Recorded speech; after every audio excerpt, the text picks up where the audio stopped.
Hello, everyone. Oh shit, I did not take that into account. Well, you live and you learn. Welcome everyone to, just gonna remove the chat box real quick. Welcome everyone to a brand spanking new episode of AKK Tabletop. Today we have a very special Valentine's Day adventure, one shot, that we will be playing, myself as Keeper and the lovely Five Found as the single player character. Gonna move. I can't move you. Fuck it, I'll just leave you there for now. So a couple of disclaimers before we start. First off, the both of us are like hella not feeling well. So, if we seem a little bit slow or out of it, or like just need an extra second, please bear over with us. We are trying our best given the circumstance. This is gonna be great. It's gonna be freaking wonderful. Hello, Pingu, and welcome. First time chatter. Hey, Pingu. Long time viewer, first time chatter. Hello, Liebe as well.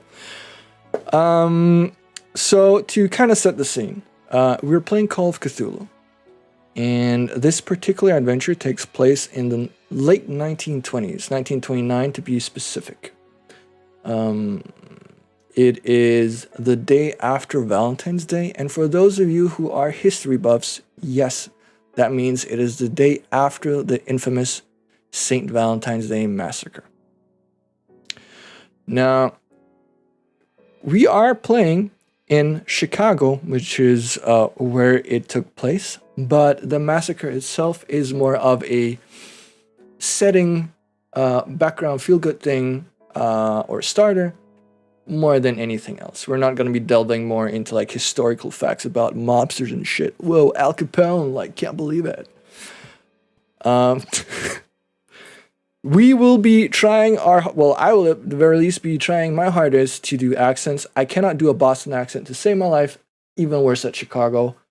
We'll see how that goes. All the NPCs are female. I don't do high-pitched.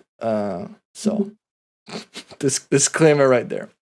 Also, final disclaimer, Call of Cthulhu have a bunch of official rules.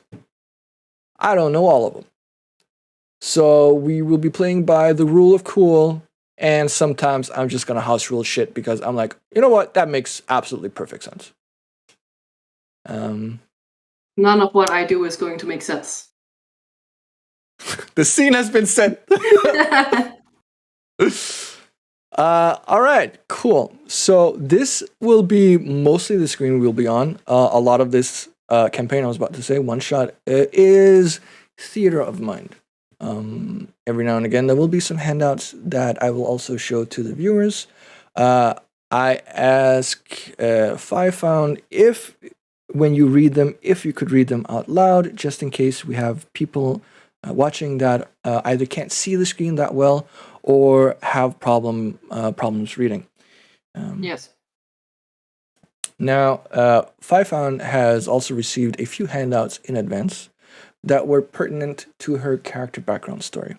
Because being a one-shot, and a special one at that, a one-on-one one-shot, you don't really have a, let's say, co-players to help you with certain skill checks. So the story itself will be railroaded relatively hard. And also, there will be a few NPCs that Five Found can call to action if she needs help with something. For the most part, she should be able to manage by herself, but we'll see how it goes. Fine, I love getting railed. Now you know it's an official AKK chat. Fuck yeah! Go! Wait, is my girlfriend in chat? Because that's gonna fuck it in the... I'm gonna get fucked. I'm gonna make dirty jokes. I'm just saying. Yeah, it's fine. All of us do. None of us have gotten a warning from Twitch yet, so all good. Okay, so I am I'm just gonna hope that the game doesn't break when I do what I'm about to do now.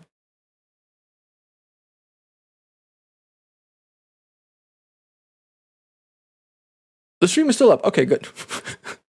We're good. We're doing good. It's fine. Everything is okay. Everything's okay. This is all planned. I'm a good streamer. I'm a professional streamer. I know what I'm doing. I have no fucking clue. Where are you? There. Okay, I'm not panicking. I got this. Yes. Hello, Seamless. Oh, one final thing. Hopefully the bot will say this, but I don't really see it working right now because it's not you doing the thing. I most likely will not respond to chat in stream, and that is because I don't want to break character, and I don't want to make 5 found lose thread of her thoughts. So chat is not going to be ignored. I will sometimes write shit in chat if there's an opportune moment, but it's just so you know that if you're asking us shit and we don't respond, that's why. Now, let's go and start Love You to Death. So, as mentioned, it is early morning on February 15th, 1929. It is the day after the St. Valentine's Day Massacre, a story that broke the night before and has been widely gossiped about and written about in newspapers in the early morning papers. Now, as of yet, the victims have not been named. So, in that respects, it is unknown how bad the damage was, apart from that at some location in Chicago, someone opened machine gun fire and killed several people. We start in an apartment that doubles as an office for a private investigator. 5 found, can you tell us a little bit about Lucy? Well, Lucy is still hungover from the day before. She is wearing a bit of yesterday's makeup as she rolls out of bed. And the first thing she does is probably pick up a half-smoked cigarette from the day before, relight it, pick up a half-drunk glass of whiskey from the day before, and drink it. And Just like that's to pretty much top it all off. you need to know. Well, the scene has been set about Lucy Hale, Miss Lucy Hale. Now, as is usually the case in Chicago in February, it is cold, very cold and windy. Now, it is a winter not unlike many other winters in Chicago.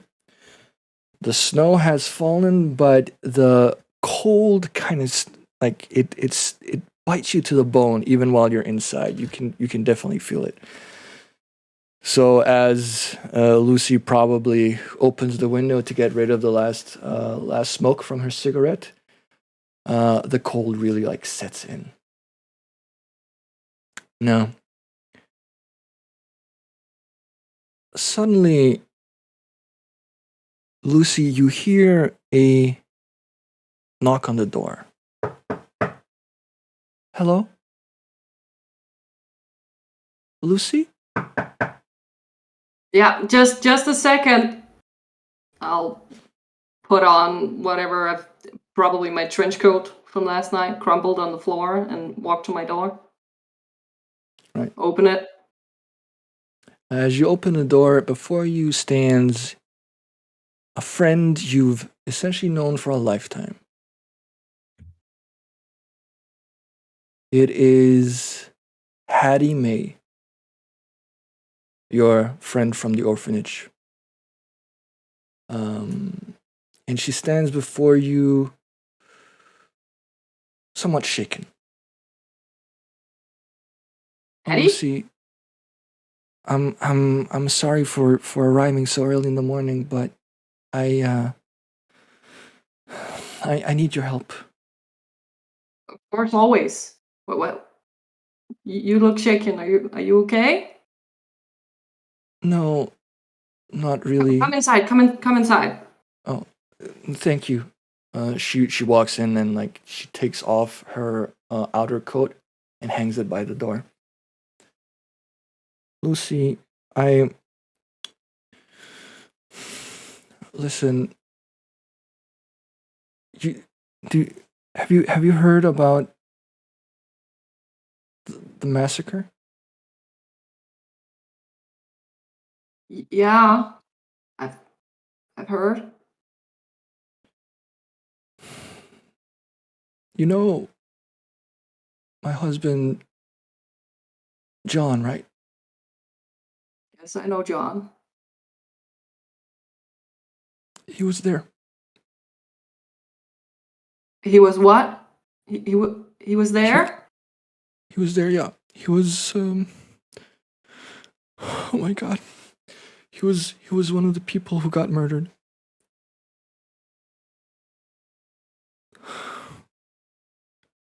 I'm, fuck, I'm so sorry. Jeez. I will embrace her. She she hugs you back and hugs you like really really tight. And like, thank you. But oh God, I'm so sorry. It's I'm okay. such a It's okay. mess. I No. listen. That's not actually why I'm here. Uh, our dog Highball. Um, Highball was with John when it happened, and somehow he got through it unhurt or unscathed. But when the police came to the crime scene, they they took him. They said that he got extremely aggressive and started snapping at them and barking at them. So they Eyeball. took Highball, yes, our German Shepherd, He's and never been aggressive a day in his life. right. I it sounds so unlike him. I don't understand why they would say such a thing. But I of course I went to the police station to try and get him back, but they refused. They wouldn't let me see him, and they said that they were gonna put him down because of his aggressions. No, they're not putting down Highball. They're not. Uh, I'll. What can I do? What do you need me to do? I know that you have some connections in the force. Is there any way that maybe you could go down there and get him for me? Because I can't bear to lose Highball right after losing John as well. Of course, I'll go talk to Bart. I know Bart. I can get Oh, him. is he one of the officers? He's an officer. Yeah. Yeah. Okay. I can I If can I can talk to Bart. Lucy, if you could do that for me, I would appreciate it so much. Of course, anything for you, Hetty. Always. You know that. And you know, I would if you were in this, I would do the exact same for you. I know. You've I always know. been there for me when I really needed you. You've always been my rock. I know. You and me forever. Okay. I'll get him back for you. Okay. She kind of like she holds her hands close to her chest, and you can see that a slight smile, albeit worried, uh, quickly runs across her lips and then dissipates again as she takes off her silk scarf and gives it to you. Here, Highball was always comforted by my scent, so take this with you. And also, one second, and he, sorry, and she takes her clutch bag and opens it and gives you a photograph of herself and Highball. And in the photograph, it's relatively close up. You can see Highball's nameplate in the picture with the name on it. And she goes, "This is just in case that the police, for whatever reason, don't believe you and that you're just trying to steal the dog." Yeah. So have this Got it. at the very least. Got it. I'll put it. I put it in my pocket. Mhm.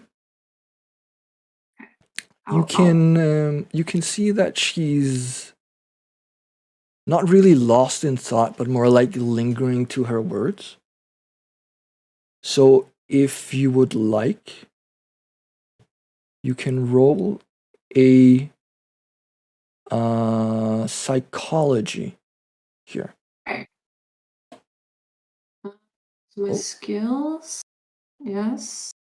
There we go. And then it's 2d10, right? You should just be able to find psychology on your list of skills, yes, and then just Yes. double click in the big number. Okay, psychology. There we go. Yeah, I passed. Successful. Yes.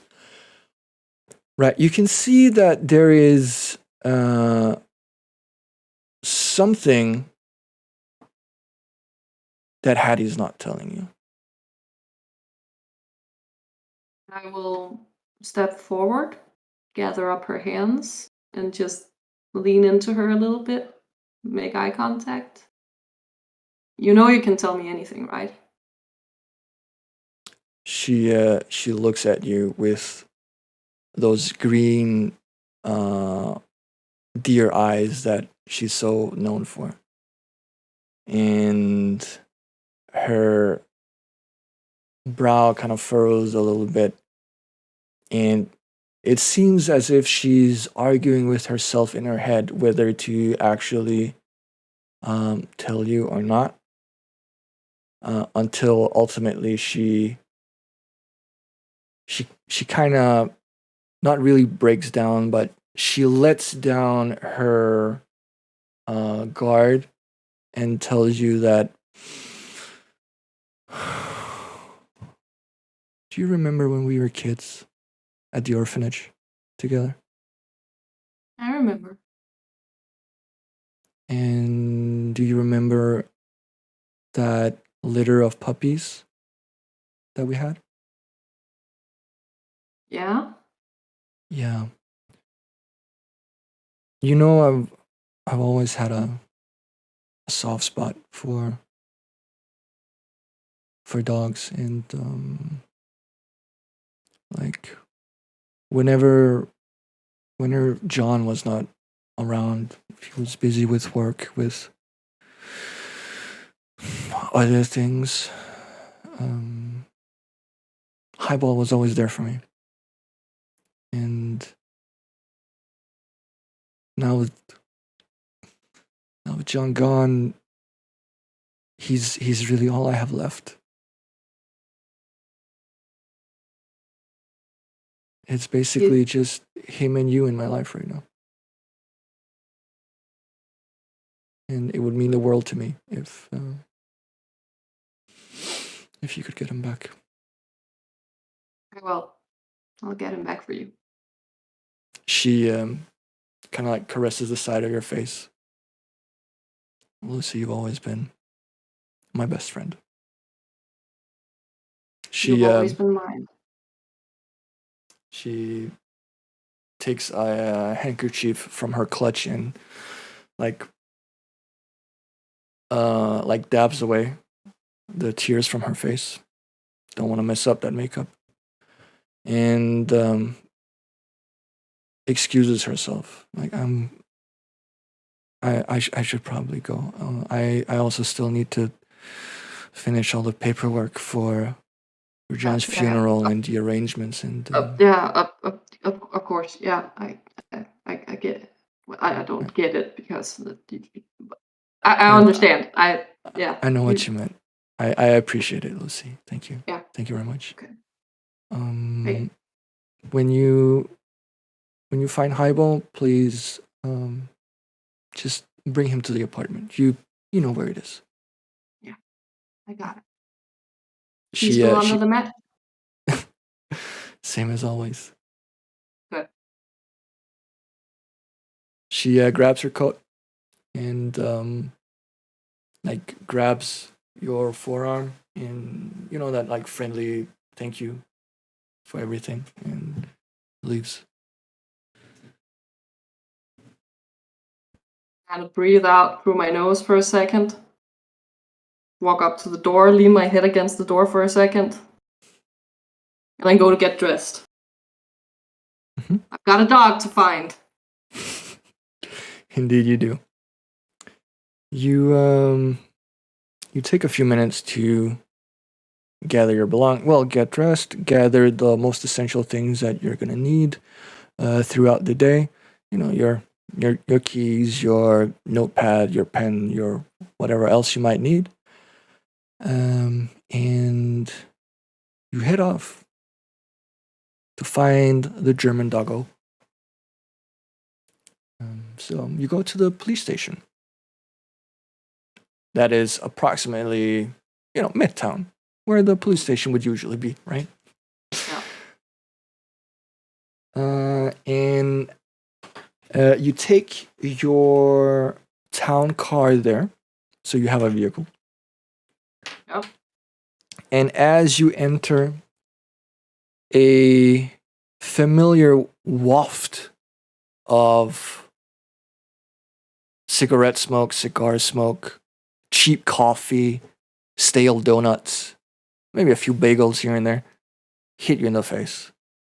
As you see every police officer in the pen, not really frantically running around, but with some haste, shouting at each other, getting papers, writing reports. You hear like the clackety clack of typewriters and phones that are being answered and yelled through, essentially.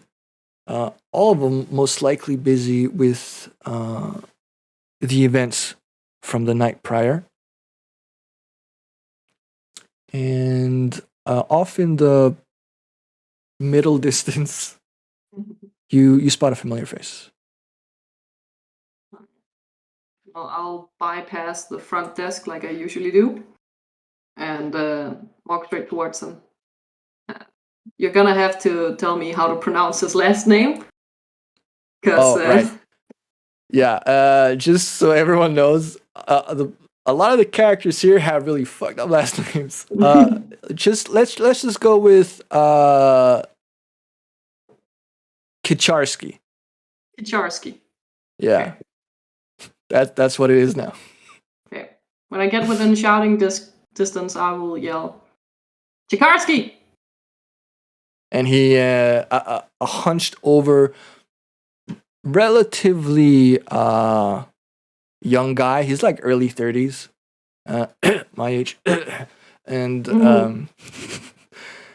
he kind of looks up from a desk that he was like leaning over while talking with a coworker. And like, he sees you and he kind of squints a little bit. You can see that he looks tired. Like this is the face of a man that he's on his like 18th hour of his shift because of what went down yesterday. And he has his clothes are kind of like scrunched up. You can see like the sweat stains, coffee stains that he probably spilled while having his 11th cup of coffee. And his 5 o'clock shadow, which has more become like a next morning stubble. Oh shit, Lucy, what you doing here? Well, I've got a bit of a favor to ask. I know you're probably really busy. It'll be quick. We're like neck deep in shit. All right, so he looks at his like watch. All right, if it's quick, just lay it on me. What you need? I'm looking for a dog. A dog. Yeah. This is not a freaking kennel, Lucy. I know. This is a particular dog. I was told that you guys took it. It's a dog from a crime scene. Oh shit! Is this a German Shepherd? Yeah. It's his name is Highball. Belongs to a Yeah, it friend of sounds mine. about right. Yeah. We if you pardon the pun, we took him in last night. Yeah. But you're here for the dog? Why are you here for the dog? Well, the dog belongs to a friend of mine, and since her partner was there at the massacre and didn't make it, so she kind of wants her dog back at least. Yeesh. One of the victims, huh? Yeah. Well, you'd be doing me a huge favor if you can just. Well, I'm all about the favors. You know how it works. A little bit of information, tit for tat. We can probably work something out at a later time. Mm-hmm. Not a problem. Right. So, just give me a second. Kowalski, I'll be back. I'll be back in a minute. Right. So we got the dog down at the holding cells. Like we put him in a cage, and then inside a holding cell, like bars with bars. Put the dog in a holding cell? Man, like I said, this ain't no goddamn kennel. Okay, yeah. It was what we had. We tried, right?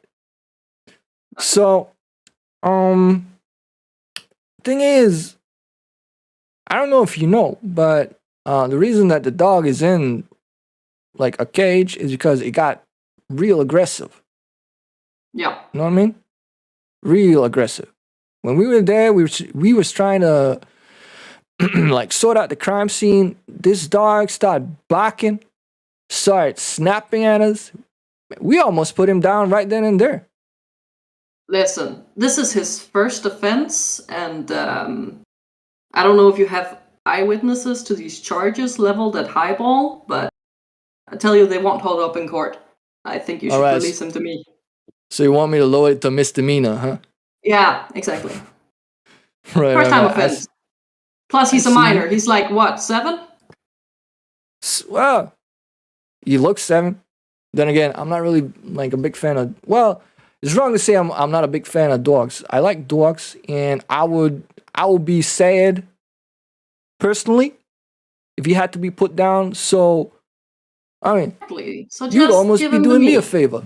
Exactly. Yeah. I would be doing you a favor. Oh no. Nice try, Lucy. Not gonna fly. I will lead you to the dog, but I mean, I can't just release him for nothing. So, you know what? Let's go down there. You can see the state of affairs yourself, all right? Okay. Take me to the dog. So, Bart, or Officer Kicharski, leads you down a series of turns through the police station to get to the holding cells. And as you get there, you hear Highball before you see him. A police officer from the opposite side is walking across towards you, and you hear a dog barking loudly to the point where you can almost feel the reverberation in your I was about to go in your ear holes, in your eardrums. Yeah. Right. So like I said, the dog seems pretty aggressive. So I don't like, if you want him, he's yours, but I've got a way with animals, so I'll take him off your hands. all right. He opens the door to the holding cell, and inside is just like the cage that Highball is in. And as you get closer to the cage, you can see that this aggressive excitement, like it changes into happy excitement. Like he smells something that he recognizes. He goes, like he starts panting and like pushing his nose as far as he can through like the cage. The middle grade, yeah. Yeah. I'll take off the scarf and hold it forward as I inch closer. Hey, Highball. It's your old friend Lucy. I've got something of your mom's. Here. Smell. Good boy. He gives like a soft bark, which I'm not gonna do on stream. And and you can see how the tail is like is just wagging so hard that if there was a deck of cards behind him, he would have blown it down. Yes. And Officer Kicharski goes like, "Hot damn! Would you look at that? I guess you really do know the dog." Yeah. Can you let him out of the cage? Well, yeah. Like normally, I would probably have asked for more proof, but considering how he behaves around you compared to the rest of us, I'd say that's proof enough. I hope you don't mind if I just like get on the other side of the cage when I let him out. Yeah, sure. Alright, cool. So he walks over to like the side of the cage opposite where the cage opens, and he pulls out the little pin thing and opens it, and Highball jumps onto you. Oh God. Like front paws on your shoulders and start licking your face. Yes. Oh God. Oh yeah. Hi. Good. Yes. Highball. Hi. Hello. Just. Oh God. I will grab him by his collar. Mm-hmm. And then try to wrangle him. Right. He seems very excited, but obedient. So he won't push too hard against you. When he feels the tug, he sits down and looks up at you, like his tongue out, like happy, expecting a command or a treat, or maybe some more pets. You can never have enough pets. Yes. I will scratch his ear. Okay, come on, first offender. Let's get you out of here. Back to your mom. Bart, do you wanna? Do you have an immediate favor you need to ask me back, or am I good to take this dog back to his mom? No, I think you're good. I can't think of anything right now. I'll get back to you. There's probably going to be some case at some point where we're going to need a little bit more information that we can't really get ourselves. So Yeah. I'll ask them. Yeah. Well, let me know. All right, I'll get this dog out of here. Wait, just a sec. We actually have the leash for him as well, and he hands you like that'd be great. Yeah. He pulls like a leash out of his back pocket. That he grabbed it like on his way down to the holding cell. I was like, here you go. Okay. I'll clip it onto his collar and try to walk him out. Is he an obedient dog? Does he walk well on this leash? He does. He does. Okay. Yes. Because I was about to say Lucy is kind of small, and a German Shepherd is a big dog. It's a big doggo. No, he's fairly well trained. Okay. Good boy. Like obviously, as you felt before, impulse can sometimes get the better of him, but he's a good boy. It's good. Well, see you later, Bart. Say hello to your wife. Sure thing, Lucy. Take care of yourself, right? I will. Bye. And I will walk the dog out. As you leave the police station, you hear all kinds of news about what happened the day before. Not really as told to you, but more like things you overhear people, police officers telling each other, like, no, you got that all wrong. The report is supposed to say like this and this and that and that. And no, that guy wasn't the one who was one of the victims. It was this guy. Nothing really too pertinent, but more like they're keeping busy and not really paying too much attention to neither you nor Highball, who is seeing everyone starting to get a little bit geared up again. But he still respects your tugs when you tug him to get out of the police station.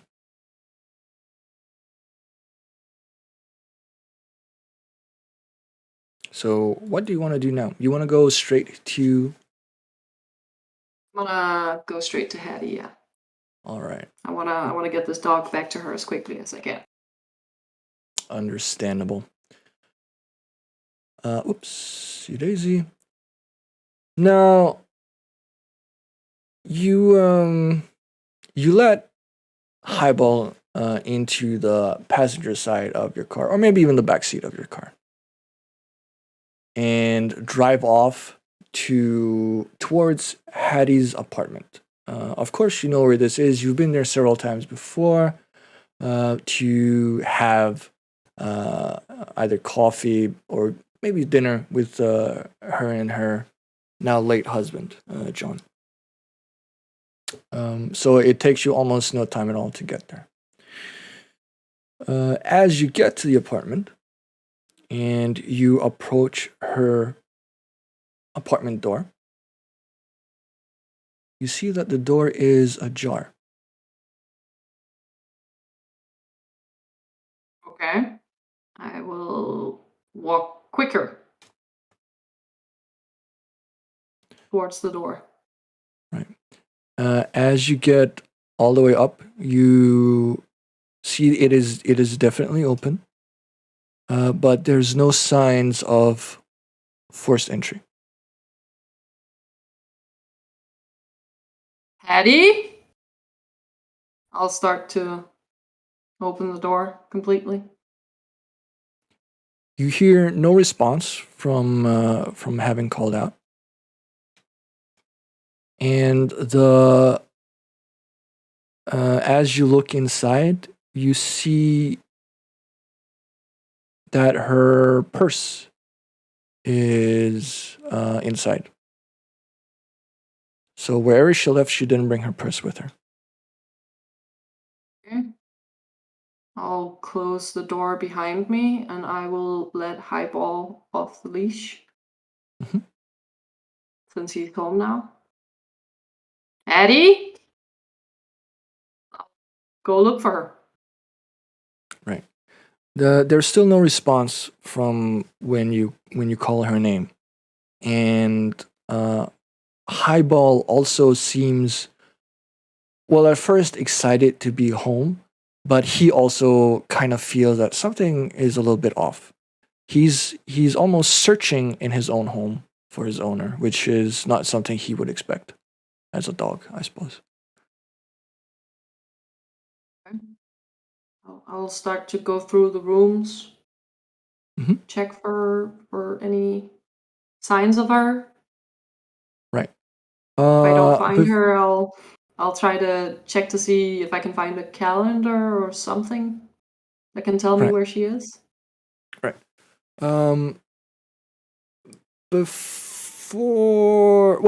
Rather during your let's say preliminary search of the apartment, where you look around, like, Hattie, are you in here? Are you like, if she was maybe in the bedroom or in one of the in the guest room? It is for 1920s relatively big apartment. But you find her nowhere. She's in none of the rooms. What you do, however, notice when you pass her working desk in the living room is that there is an ornate dagger in it. Not one you've seen before.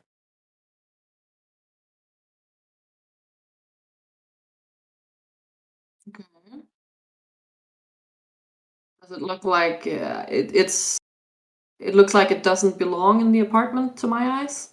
It is definitely out of place. Like it is a you pick it up to like check like why would Hattie have a dagger? That doesn't really make sense. And looking at it closer, you see that it's a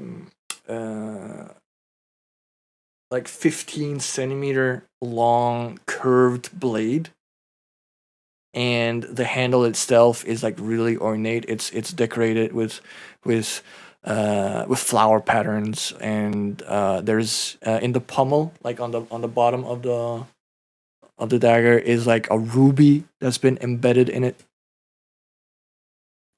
If you want to know more about the dagger, you can choose to roll one of three things. You can either roll appraise, you can roll history, or you can roll a knowledge check, so an education check. But in that case, it's going to be a hard success in order to identify.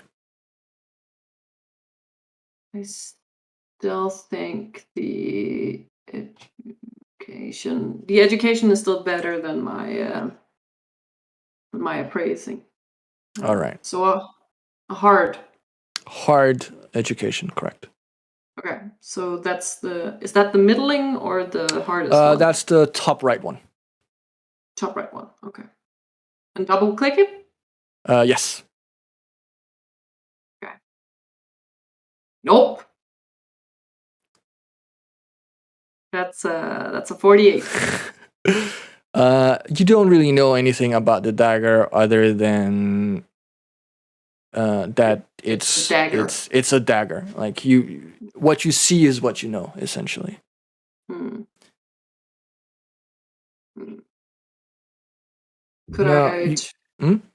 Sorry? Could I try to look at it for... It's not like bloody or anything to my eyes. No, not at all. It looks more like ornamental than something that has actually been used for something. Okay. Then which continue. Makes it kind of weirder that she would have it in her purse. True.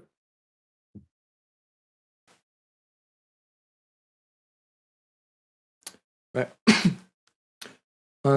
You continue to search the apartment, and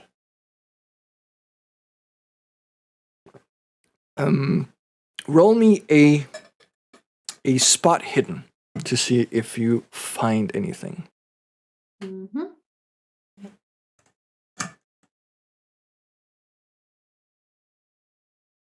Yep. Oh, success. Okay.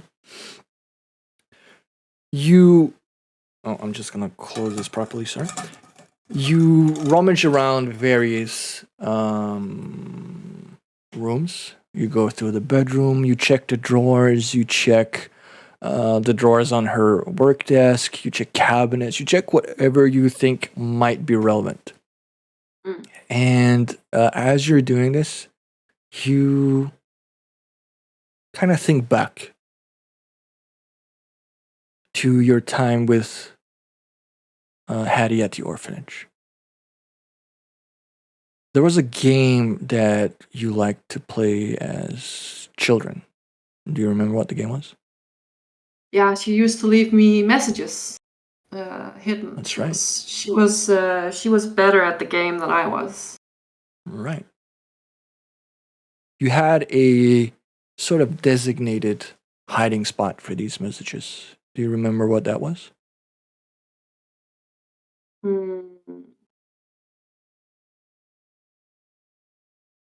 See. loose tile near the bathtub. I think it was. Correct. Indeed, it was. And as you kind of like reminisce about these things, you think to yourself, well, old habits die hard, you suppose. So, better safe than sorry. You go to the bathroom and you check the tiles near the bathtub. And wouldn't you know it? One of them comes loose. Inside, you find a folded piece of paper. Now you can probably guess what this would be. I'm just going to share an image with you in Fantasy Grounds, and I will try to make it big enough so that the people at home can also see what it says. Mm-hmm.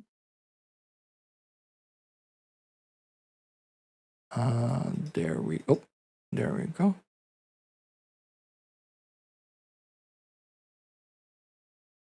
And I should read this out loud. Yes, I do recognize that the font makes it somewhat hard, so I took some time to actually write them out. So you'll get a copy of the first riddle in the chat now, and the second one just below it. Okay. Even without being asked, it will answer willingly. And it can speak any and all languages fluently. Although bashfully, it will not speak first. It will repeat after you the things most versed. And then the second riddle is, it has no bones, but has a spine, and while its leaves turn, they do not change color. It cannot speak, yet is never short of tales to tell. Okay. So the second one, I think I immediately know what that is. Mm-hmm.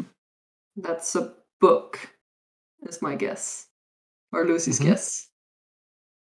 Right. The first one is more of a question mark. If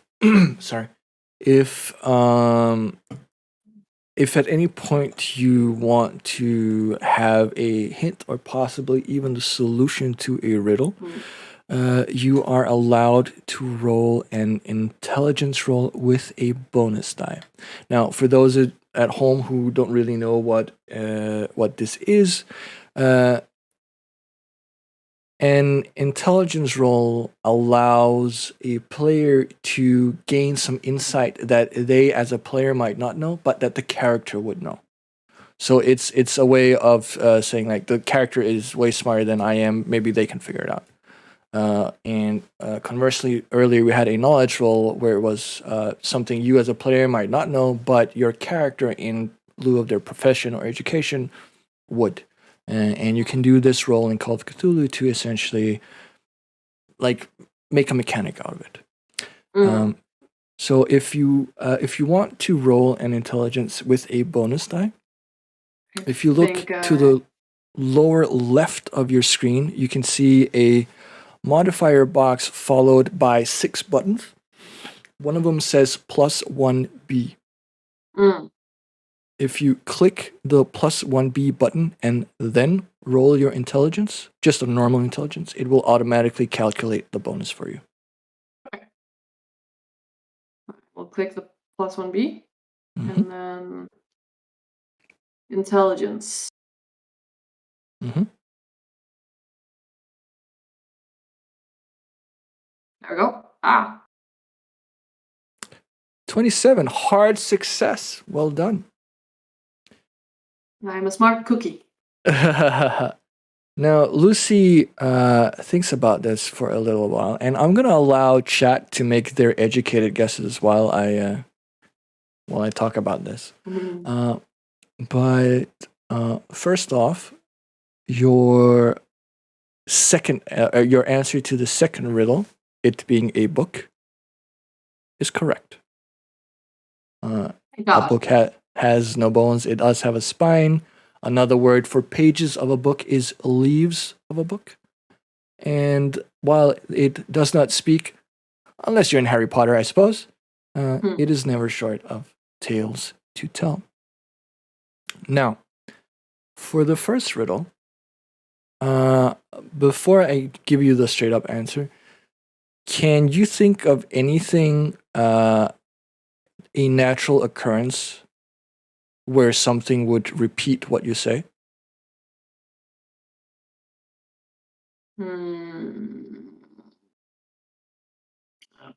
Parrot? Actually, a very good guess. I like that.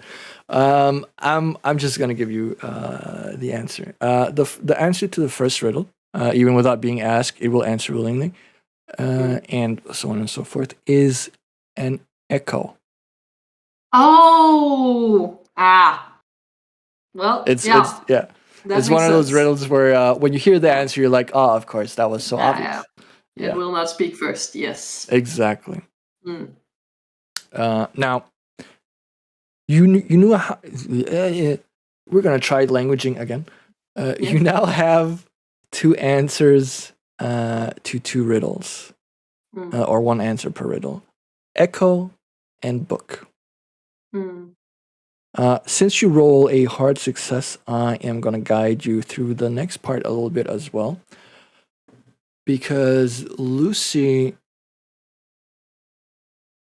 knows that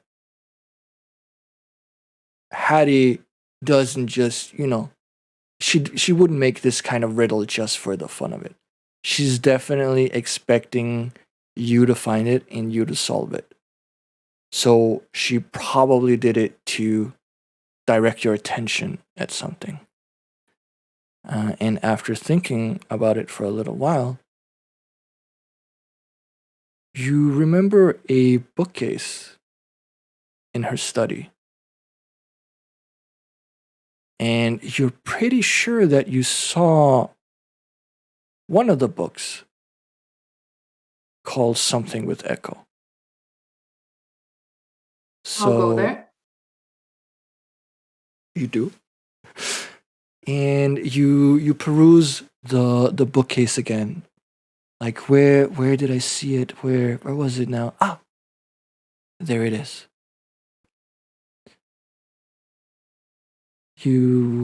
I assume you pull it out. I will. And in doing so, you open a hidden. No, you pull it out and open the cover and look through like the first couple of pages, and you realize this isn't really a book. It's Hattie's diary. So, knowing this, you go to the last pages that contain entries and find this. Oh. Anticlimactic, now you have to wait. I'm so sorry. Okay. I'll frantically resist the urge to check the pages for my name. I think that's big enough. Yes, that is big enough. Okay. Now, again, like before, the font is absolute dog shit. So I've taken the time to write out the diary entries to make it a little bit easier for everyone, including those at home. I will give you a new entry when you've read the previous one. Okay. Tonight, for the first time, I took part in something the other wives jokingly called their witchcraft meetings. I admit it was quite interesting, but I can't shake the feeling that the woman who organizes them can perform real, honest-to-goodness magic. Last week, apparently she gave Irene a prediction and it actually happened. Lucille Moran was also at the meeting, and she confirmed it. Quite a few of the mystic Mayrids. Mareed. It's Mareeds. Yeah. Mystic Mareeds predictions have come true over the last few months. since these meetings have started. I'm not sure I approve or believe in any of it. But if this is what all the other wives are doing, then perhaps I'd better go to another one. If only to see Lucille again. Oh no. And so it begins. Mhm. The second entry. This meeting was much more unsettling. For some reason, Mystic Mareed kept staring straight at me through that veil of hers. When she was performing those incantations, she claims let her see the future. Not just looking, but really staring, like she was trying to get inside my head and read my thoughts. I started to get a splitting headache, so I made my excuses and left. I never want to go back to another one of those meetings ever again, even though I can't explain why. Yeah, I This whole apologize for thing, the occasional yeah, typo. I figured out the meaning. The whole thing left me feeling really unnerved. I also have this strange feeling that I've met Mareed before, but I can't think of when or where or when.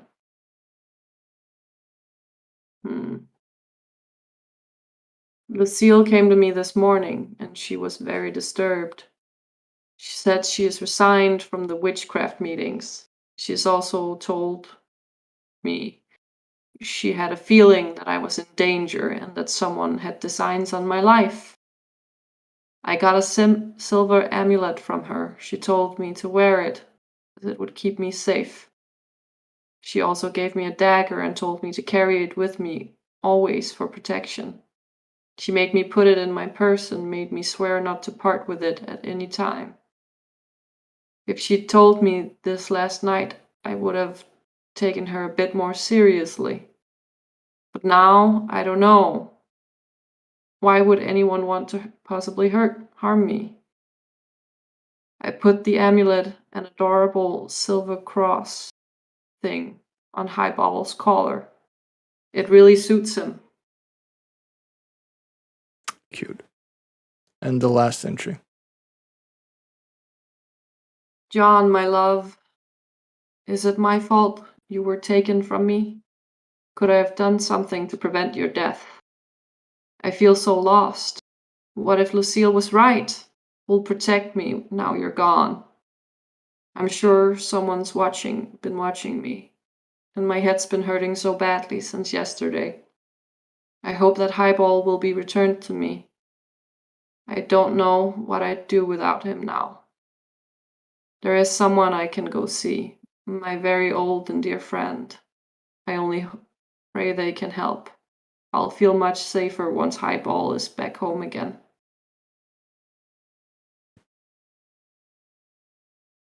What have you gotten yourself into, Hattie? What indeed. So, looking past the absolutely adorable doggo drawing she made in the margins of her book, at the very least, now Lucy knows where the dagger came from. Yeah. And glancing over at Highball lets you see that, yeah, he is in fact still wearing a silver ornament, so like a silver cross appendage on his collar, next to his dog tag saying his name. I'll go over to Highball. Sit, boy. Sit. He sits. I'll crouch down in front of him and try to take the cross off of his collar. You manage. Then I'll gather. Oh, yeah, go. And you see that it's not really a conventional cross. Like, it's not a Christian cross. It's more like one of those crosses you've seen in, like, in a museum, like in the Egyptian department, when you drove by, they had like this new exhibit, and then it had like a cross on one of the banners, and it kind of looks like that one. Okay. I'll pat him on the head. I'll go gather up the dagger, and I'll slip both into my pocket. Well, it's a 15 centimeter dagger, so it's probably not going to fit in my pocket. I'm going to put it in my bag that I Right, assume I okay. have with me. Right. A satchel or Yeah. something. Of course. No good detective leaves home without their satchel. Exactly. And then I think I want to go see if I can find like a contact book or something, Oh, like right. in Hattie's bag, like a small book where she writes down the names and numbers of people that she knows, and see if I can find I get you. anything on Lucille. You look, you rummage through her bag, Mm. and while you do find a little black book of names and numbers, Lucille's is not in it.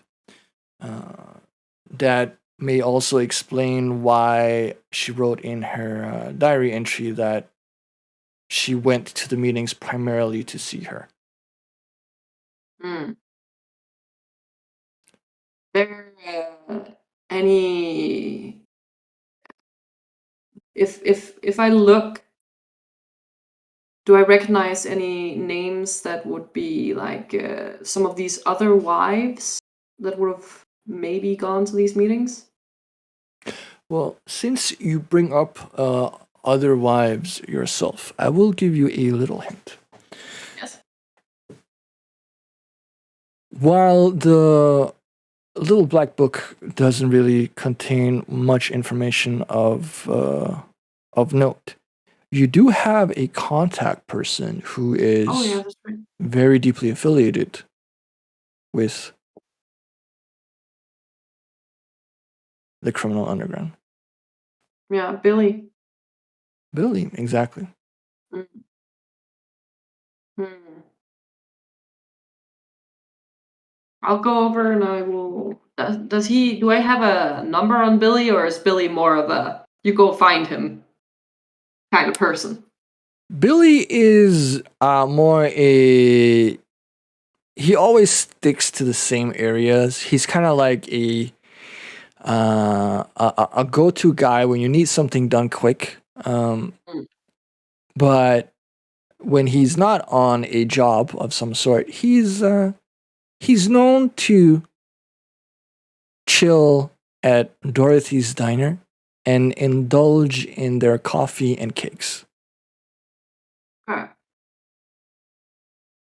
I'll go to the diner. I'll make sure that the highball has food and water before I go, but I'll go to the diner. Okay, cool.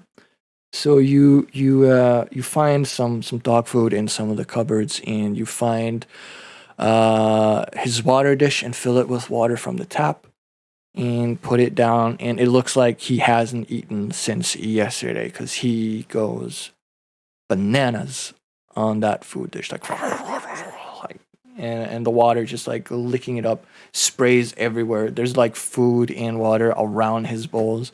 He's more reminiscent of a pig than a German Shepherd at this point. But I mean, understandably so. The police were thinking of putting him down. They probably didn't bother too much with actually feeding him. Yeah. But he seems happy and content with his food and drink. And you are free to leave for the diner. I'll go to the diner. I'll check for the key under the mat so I can lock the door behind me. The key is still there. So. And I will take Hattie's little black book with me as well. Right. So just so everyone is on the same page, from the apartment you have the dagger, Mm-hmm. the little cross, the silver cross thing, and Hattie's little black book of contacts. Mm-hmm. Right? Okay. Cool. You stuff what you can in pockets and bags. And set off for Dorothy's diner. It takes you a little while to get there. I mean, at this point, it's rush hour in Chicago. What you gonna do, right? I push my horn all the way through traffic. And now we have a 5-minute sequence of Lucy being stuck in traffic. No. It takes some time, but you do arrive at Dorothy's diner. And whoops, I'm sorry, that was the wrong one. When you arrive, very contrary to when you open the door at the police station, instead of like this stale coffee and cigarette smoke smell, you open the door and you're greeted with the most delicious scent of freshly brewed coffee, yummy, yummy pies, and everything you know is bad for you, but tastes so divine. I'm reminded that I haven't eaten since getting up. So I will order a big cup of coffee, black coffee, and whatever pie of the day is on the menu. Right. You you order your big cup of Joe's at the waitress behind the counter who writes things down, shutting sugar, and gives you or tells you to take a seat, and she'll bring things right over. Okay. I'll look around for Billy in the meantime.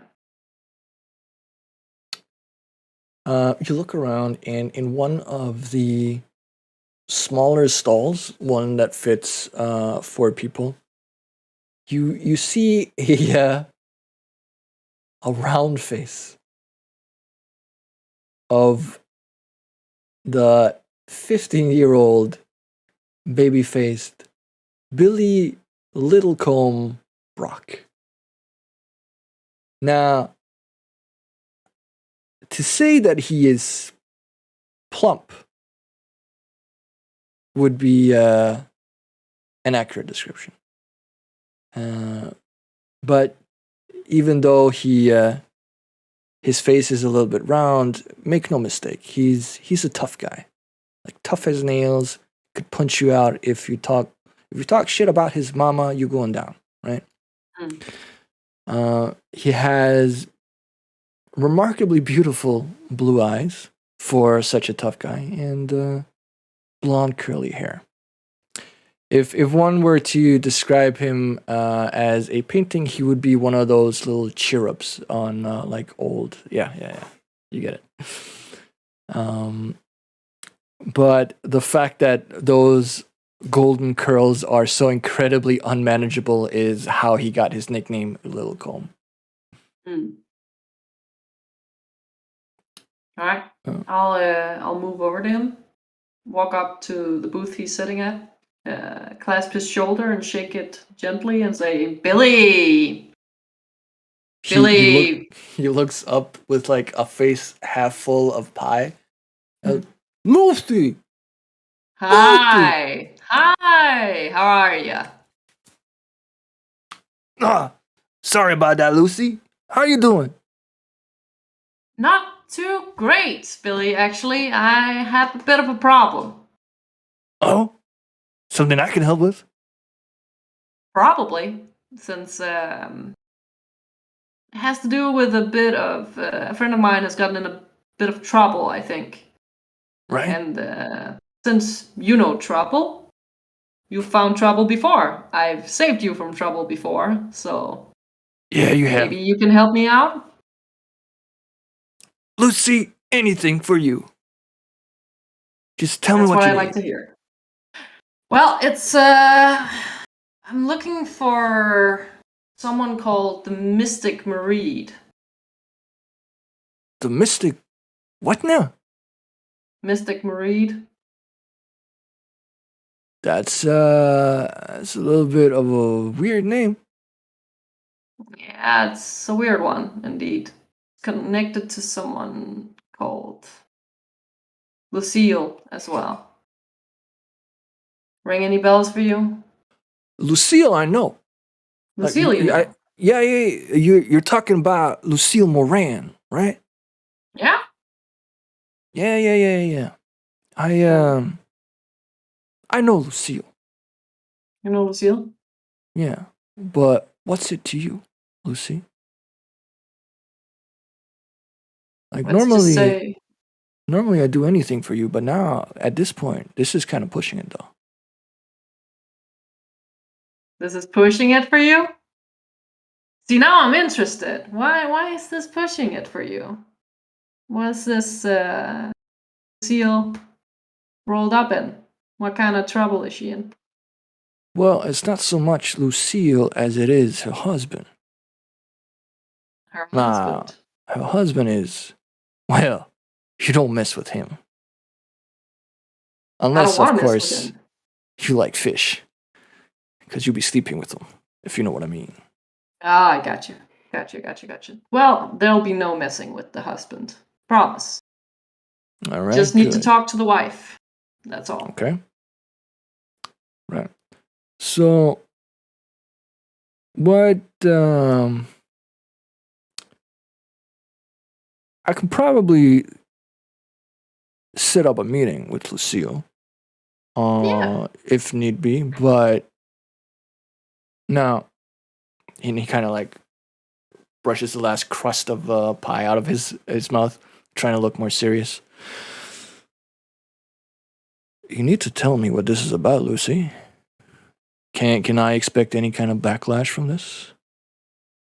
I don't think so, man. It's just a friend of mine has gone missing, and I think Lucille might know where she is.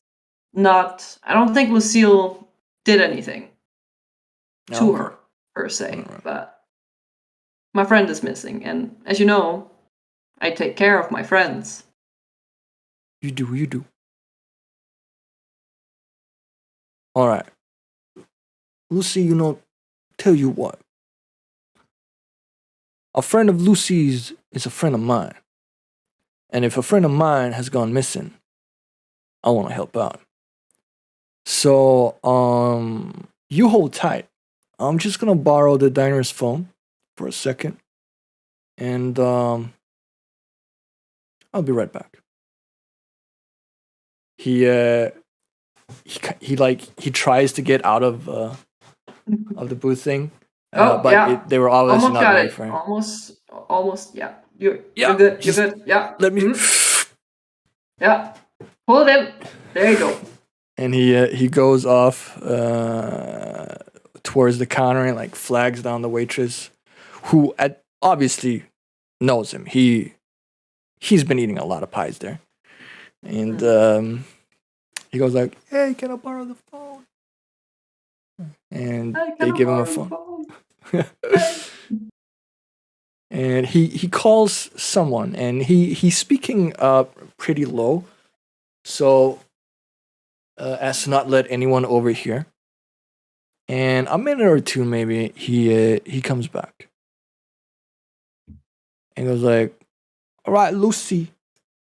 Tell you what, I managed to get a hold of Lucille, and good news, she wants to help you." That's great news. Let me just write down, and he takes like one of the napkins from the napkin holder thingy, and he scribbles down an address for you. This is her address at the Parkway Hotel. You got an hour, and then you have to be there. All right. Don't be late. Yeah, she does not like people who are late. Okay. Yeah. Right. Now you go find your friend, Lucy. You go Thanks, find Billy. our friend. Yeah. Our friend. Our friend. Damn straight. I'll give him a little punch in the shoulder and say, "You're a good one, Billy. See you later." All right, see ya. And he takes like a big bite out of his pie, like fuck yeah. And off you go. Leaning on the horn again.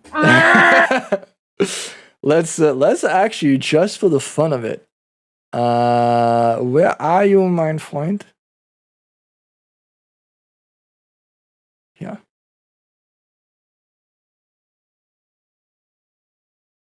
Okay, cool.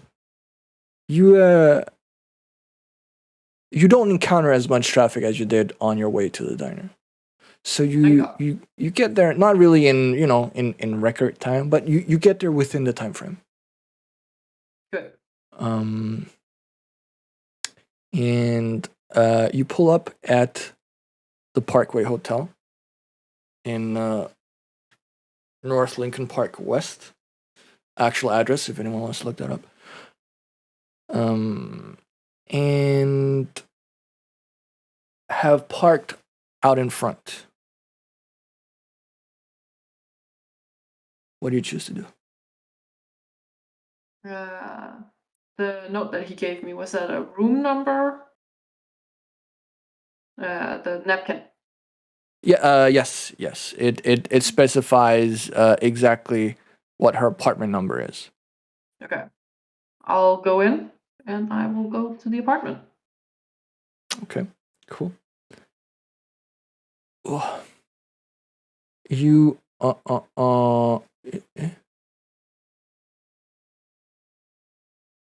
there we go. Okay. You arrive at, I don't know what the fuck is up with my glasses. You arrive at the designated apartment and knock on the door. You hear a little bit of rummaging on the other side, and the lock unlocking, like and a chain being like pulled, like a chain link lock being pulled, and she opens the door. Yes. Oh, I'm Lucy Hale. I'm here for Lucille. Ah, yes. I am Lucille. Pleased to meet you. Likewise. You are the one that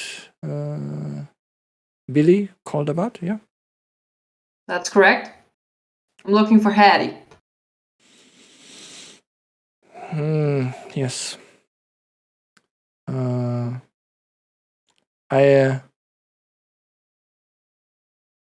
I could understand that from the conversations that I had with Billy on the phone.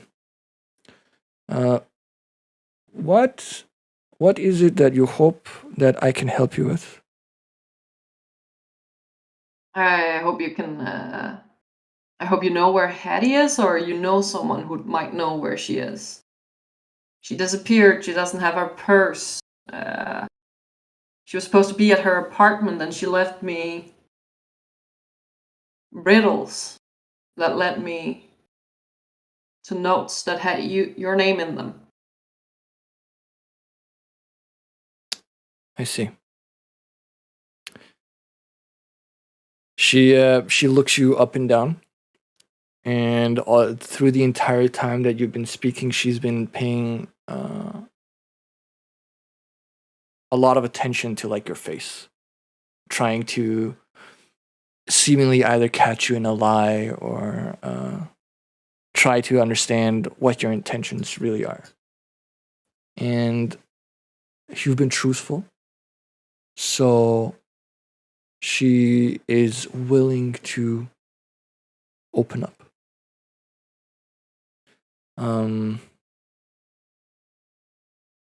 Right. Listen, Lucy, yeah? Yeah. Yeah. I don't want you to panic. Why would there be any reason for me to panic? Because I believe that Hattie is in grave mortal danger, and she must be found immediately. Okay. Does this have anything to do with the reason you gave her that cross and the dagger? You know about those? I'll pull the cross out of my pocket. She doesn't have it. She looks at it and becomes super distressed. It's like, why is she not wearing it? I specifically told her to wear it. Without it, she has no protection against that woman's powers. Lucy, Mystic Murid, I'm certain that whatever has happened to Hattie is connected with her. You must find her immediately and put the silver ankh on her. It's the only way for her to be safe from that mystic's powers. Roll like a psychology check on this woman. Is she pulling my chain? Yes, okay. Roll She for is. it. She is a mobster wife, Lucille. She's connected to. She is something. a mobster wife. That is true. Okay. I'm just gonna remove these. Let's see. I'll just try to read her.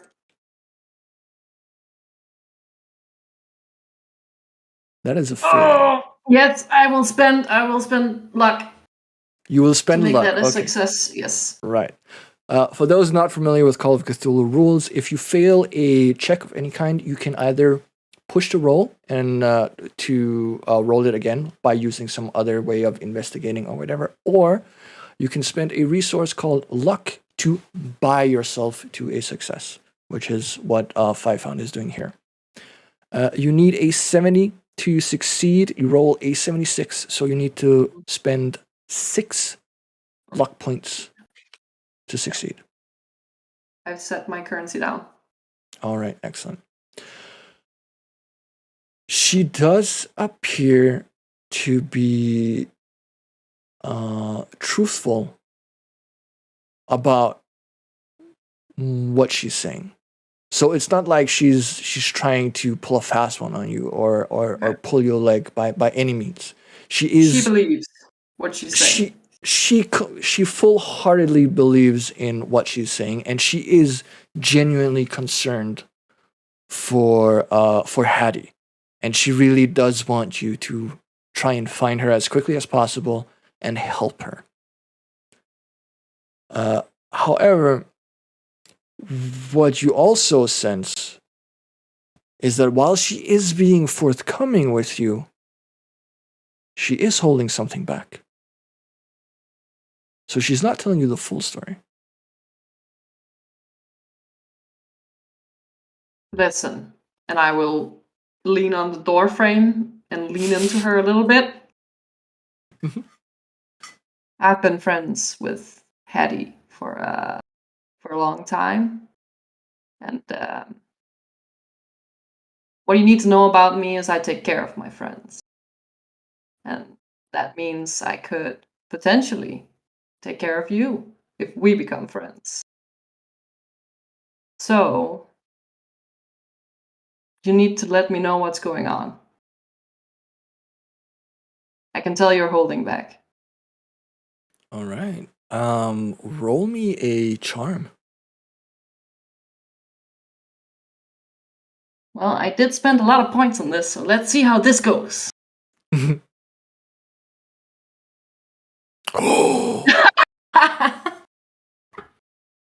It is fortunate that you have 80% charm, because otherwise a 98 would have been a critical fail. But because you have more than 50 or 55, I think you can only fail on 100, or crit fail on 100. If you want, you can either spend 18 points to purchase a success, or you can try to push the roll.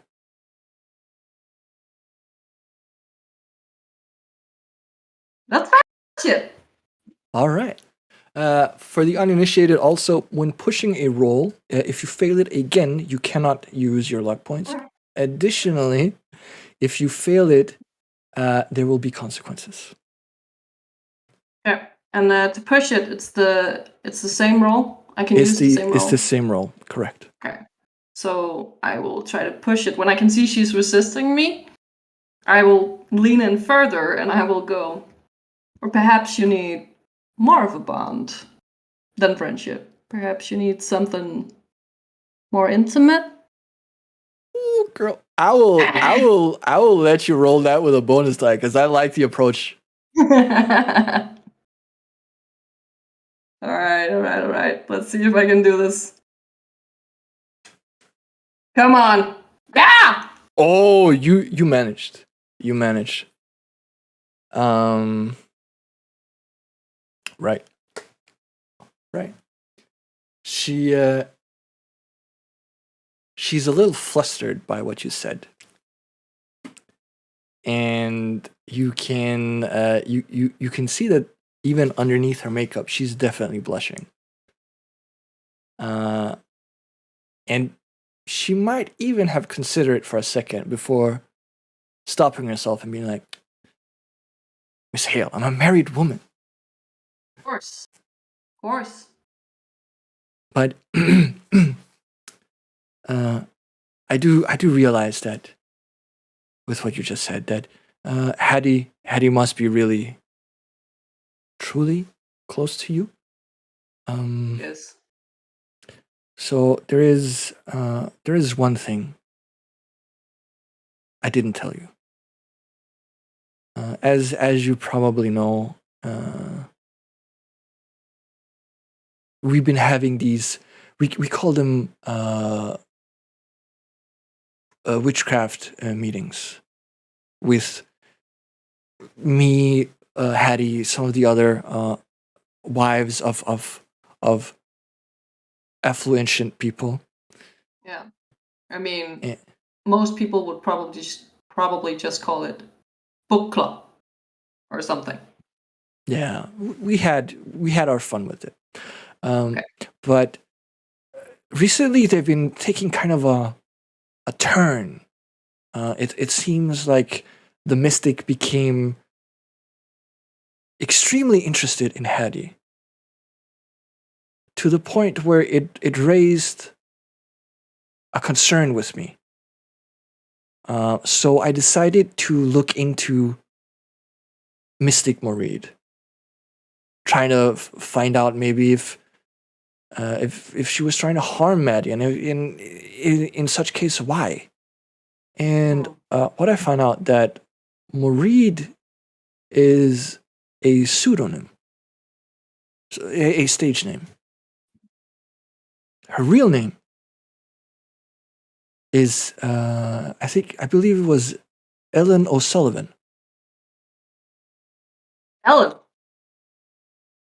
Yeah, I'm decently sure. Ellen O'Sullivan. I didn't mention it before because I didn't figure it relevant.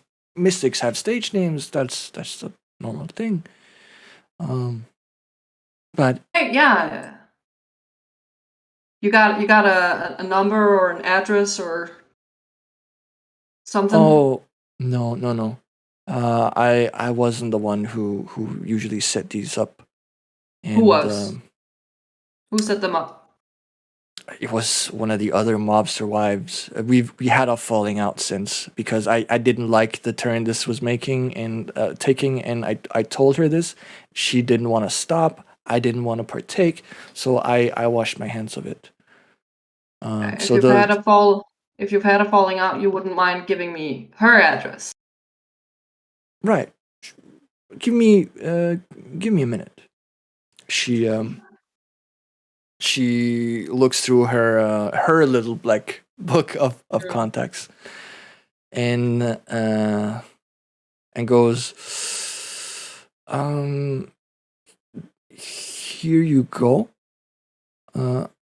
But I would highly recommend probably not going there today. Why Uh, not? her. All right, I'm just gonna say it as it is. Her husband was the leader of the Northside gang, and as you may or may not know, they pardon the pun, bit the bullet yesterday. A lot of people did. Uh, Yeah, Hattie's You're husband, including. Yeah, included. Yes, this is true. You're recommending I don't go to her today, but you Yeah. also think that Hattie is in grave danger. How am I supposed to take Yes. that? You should probably take it as if you have any other ways of finding this mystic. Use them? Yes, Okay. because if going to her today might let's just say impact you poorly, and if it impacts you poorly, it impacts Hattie poorly. Alright, fine. Thank you for your help, Lucille. You are most welcome. I pray for your success and for Hattie's safe return. I do too. I'll turn around and leave. All right. Ah! Damn it!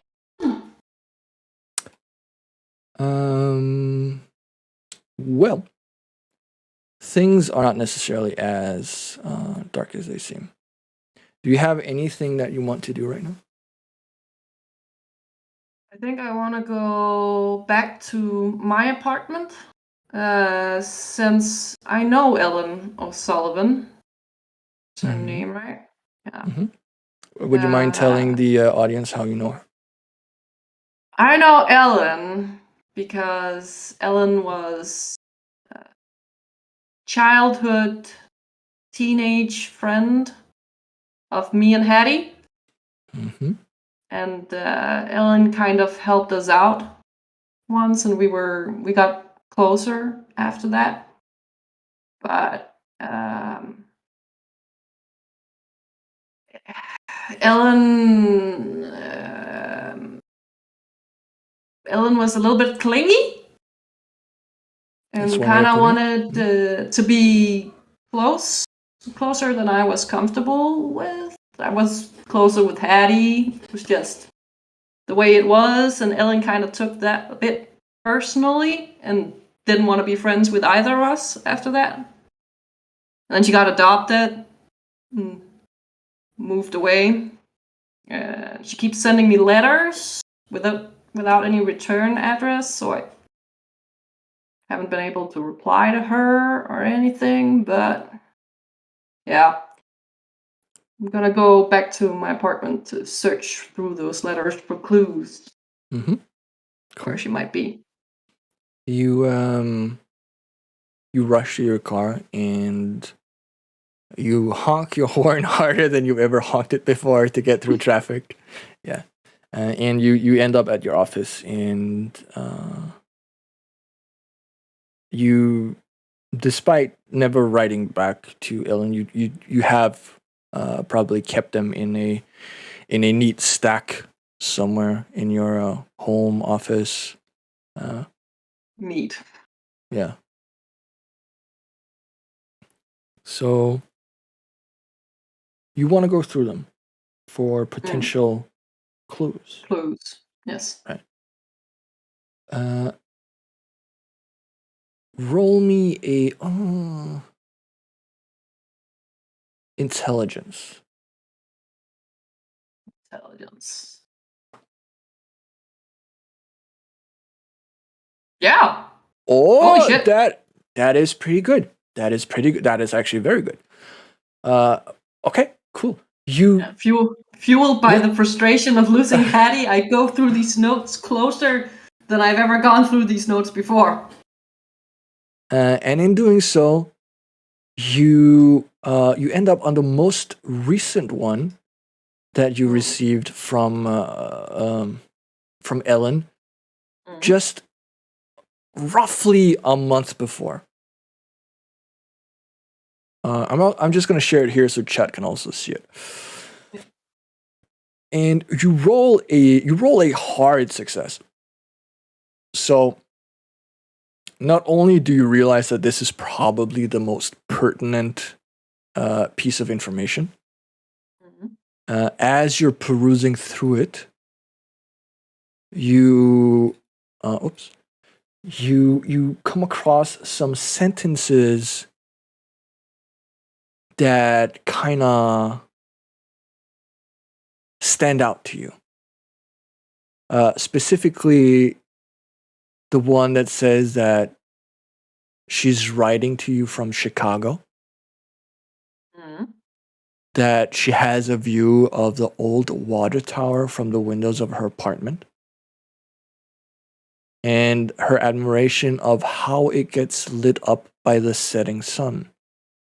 So, having stayed in Chicago for a little while, you definitely know the water tower that she's talking about. And given that she can see how it's lit in the setting sun, you have an idea of what side, like east, west, north, south, of the tower her apartment is in. Yeah. So from this, you have an approximate location of the apartment. Yeah. Should I read the note out loud real quick, or? No, you don't have to. Okay. Well, I know around about where she is. I'm gonna grab a fresh pack of cigarettes and head out the door again. Cool. Immediately. Cool. Jesus Christ. Right.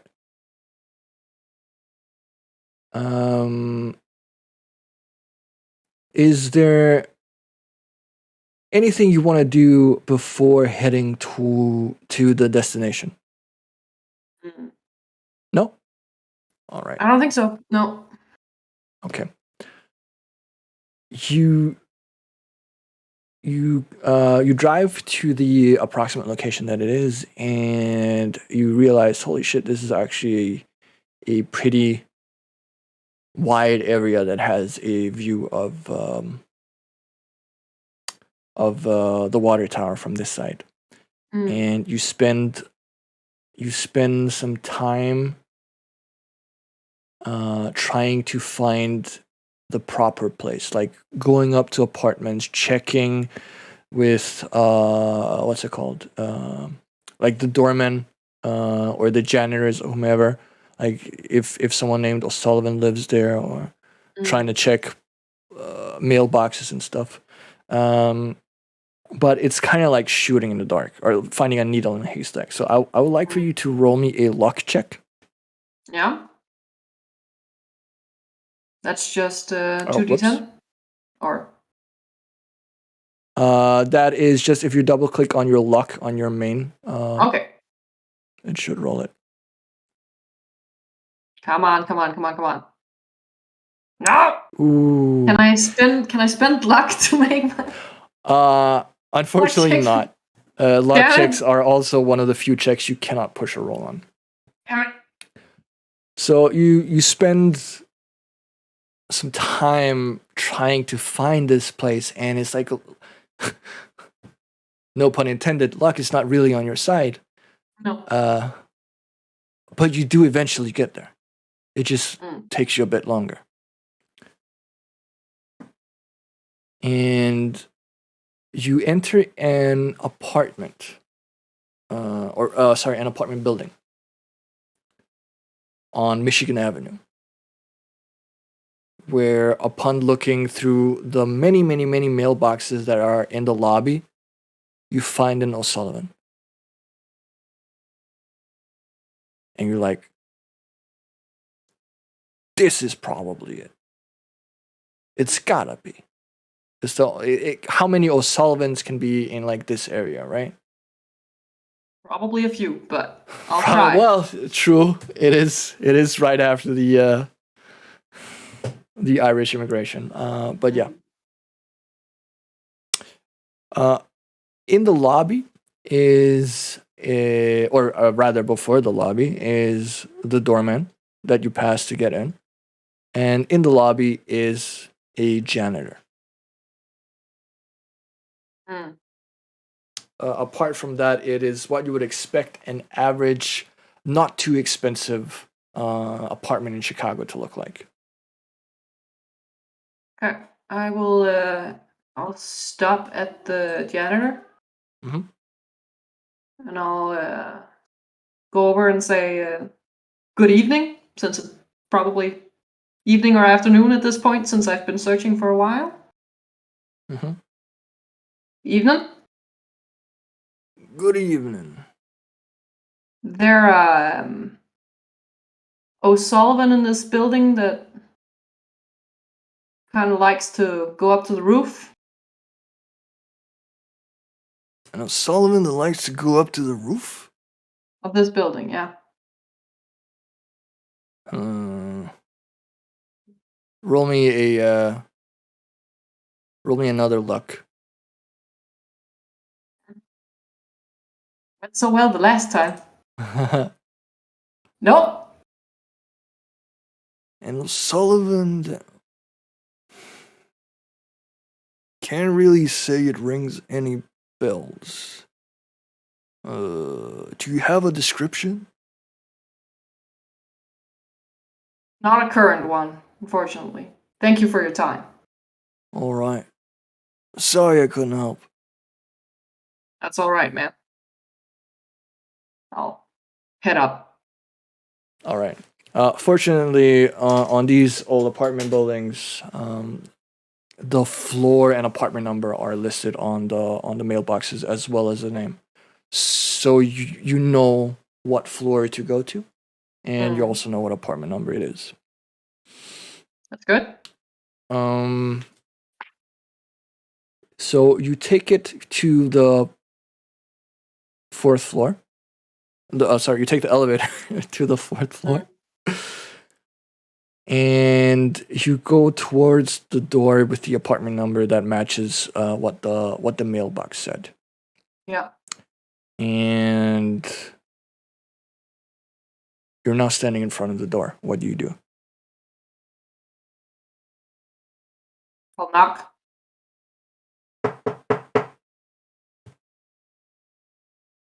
No answer. Ellen? It's Lucy. Can you open up, please? I'll knock again. Still no answer. I'll kick her doormat over and see if I can find a key. Can you guess what you need to roll for me now? Is it luck? It's luck. Come on! There's no key. Nope! Can I try to... Wait. It's an inside apartment, so there wouldn't be potted plants out here. That would be weird, at least. Yeah, not gonna search for keys here. Can I make suggest, feel free. Can I make the argument that I've brought some tools with me that I might be able to pick a lock with? Yes, you can. If you have, I think it's locksmithing, you can attempt to pick the lock. If you don't want to waste time with lock picking, you could also just try kicking the door down. No, I don't have enough locksmithing to be comfortable attempting that. Let's see. Can I try to charm the door? No. Come on, door. Don't you want to be more than friends? You look absolutely adorable. Let's see. No regrets. Yeah, no regrets. Let's try to kick down the door. All right. Roll a strength check. Oh, no. Yeah. Oh, perfect. What In do you your know? many years as an investigator, you have kicked down many doors. none as adorable as this one though. But even so, you know how to place like just where on the door to kick in order to break the lock, or rather break the door frame holding the lock. So you take like a single half step back, and then you press your foot full force into the door, and it flings open with part of the door frame like blasting off from where the lock was. So the door is now open. You can't like lock it again, but I mean you're in. Yeah. I'll peek inside. Ellen? Sorry about your door. Roll me a spot hidden. Okay. You get no response, by the way. Okay.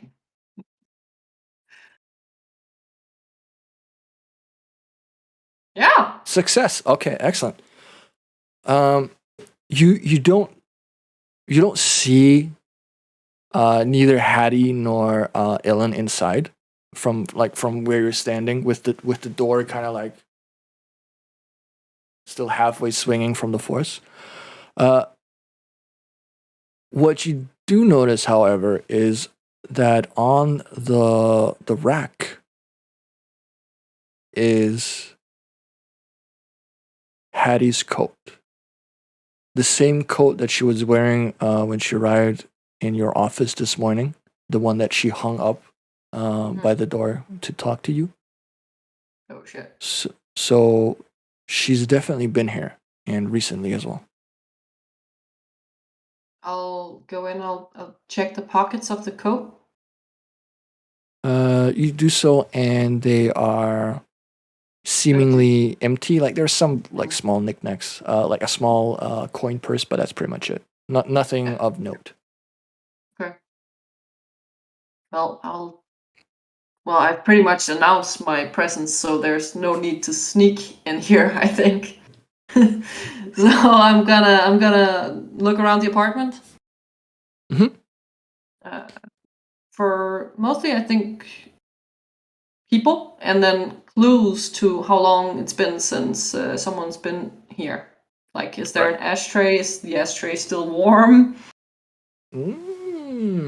Is their window left open? Anything that would declare a hasty exit?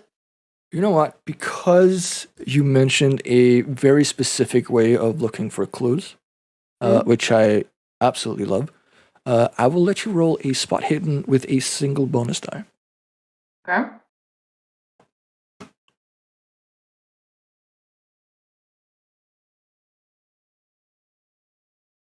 Whew, a hard success. You look around the apartment, and because you roll a hard success, you can do it in very little time. You essentially just glance over things, and I think I might actually like to spend 2 luck points to make it an even greater success here, because I'm so close. And since I need to know. Yeah, exactly. Okay, yeah, cool. That is a very real thing you're allowed to do. So spend 2 luck points, get a extreme success. That's fine. I know what you were trying to do. So instead of a hard success, you get an extreme success. What this essentially? How are we gonna? Right. You glance through like things in the apartment because you know at this point time is of the essence, right? And you see that apart from Hattie's coat being there, nothing else seems to like really be set up. There are no ashtrays with cigarette ash, at least not recent one. There are no drinking glasses. There are no anything that would indicate that this was like a hospitable visit or a visit just to say hello. And it kind of irks you that why would someone bring or come here take off their coat and then just leave. And more so, why would a host not actually host their guest? And then it kind of Also- dawns on you. Ellen likes going to the roof. Oh no. I think it also occurs to me that it's February in Chicago. Why would you leave without your coat? Exactly. It's hella cold. I will. I will run up the stairs to the roof. You run. Okay, you run up the stairs. You run down the hallway. You take the stairs as high up as they go, until they finally reach. Those old apartment buildings that have like a single staircase that just leads to a door, and that door is like on top of the roof. Yeah. It's that thing. And as you reach the top, roll me a listen, but a hard listen. Hard listen. Listen. There. Hard listen. Come on. I will spend whatever I need to make that a success. That's 8 points. 8 Luck. points. Okay. As you approach the door on the final steps, running towards the roof, you hear a scream and you stop. Like the scream is muffled, but it's definitely female and loud.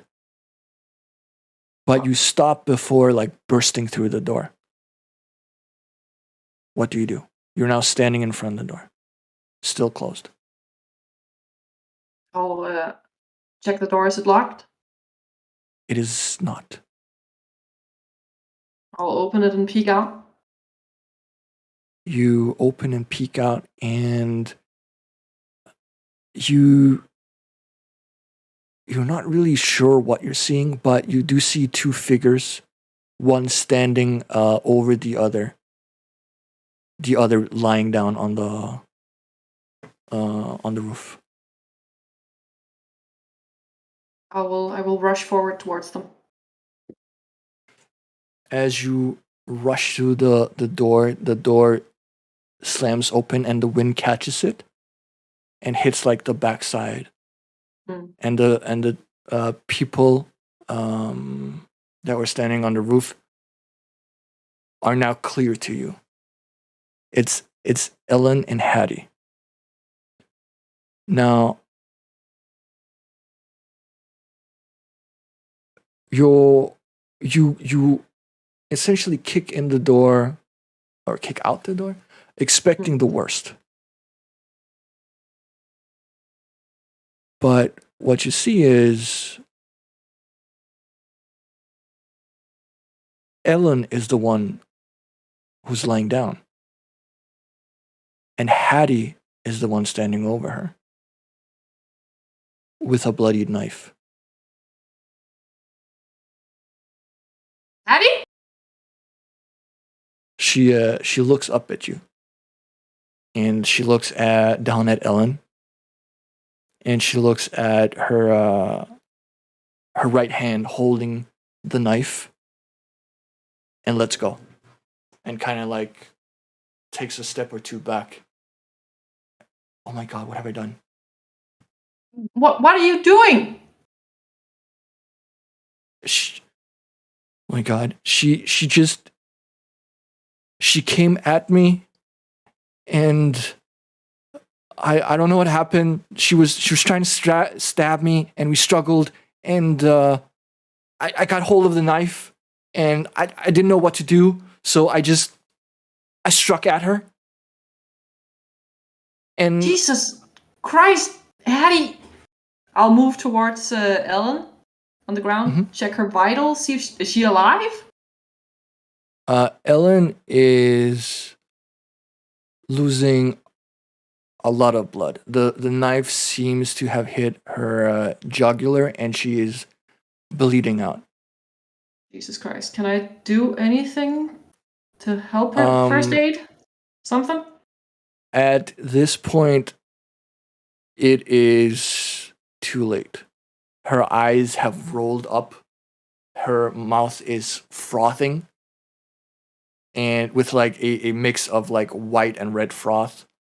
And the blood that is like spewing out is like it at this point there's no chance, especially in 1920s Chicago. There's nothing happening. Jesus fucking Christ. Hetty, go! Go now! Leave the knife and go! Take your coat and go!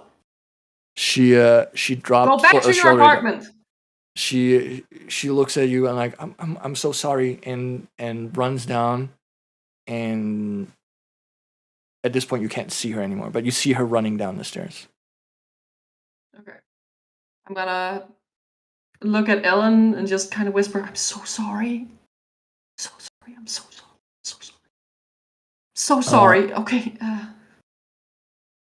At this point, normally in a adventure, you would have to roll a sanity roll, because you would be losing sanity from seeing something like a friend from your childhood dying, and your other friend being responsible. But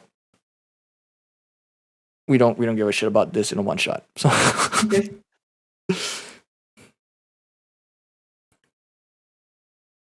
Yeah, she's too far gone to respond or even realize that you're there.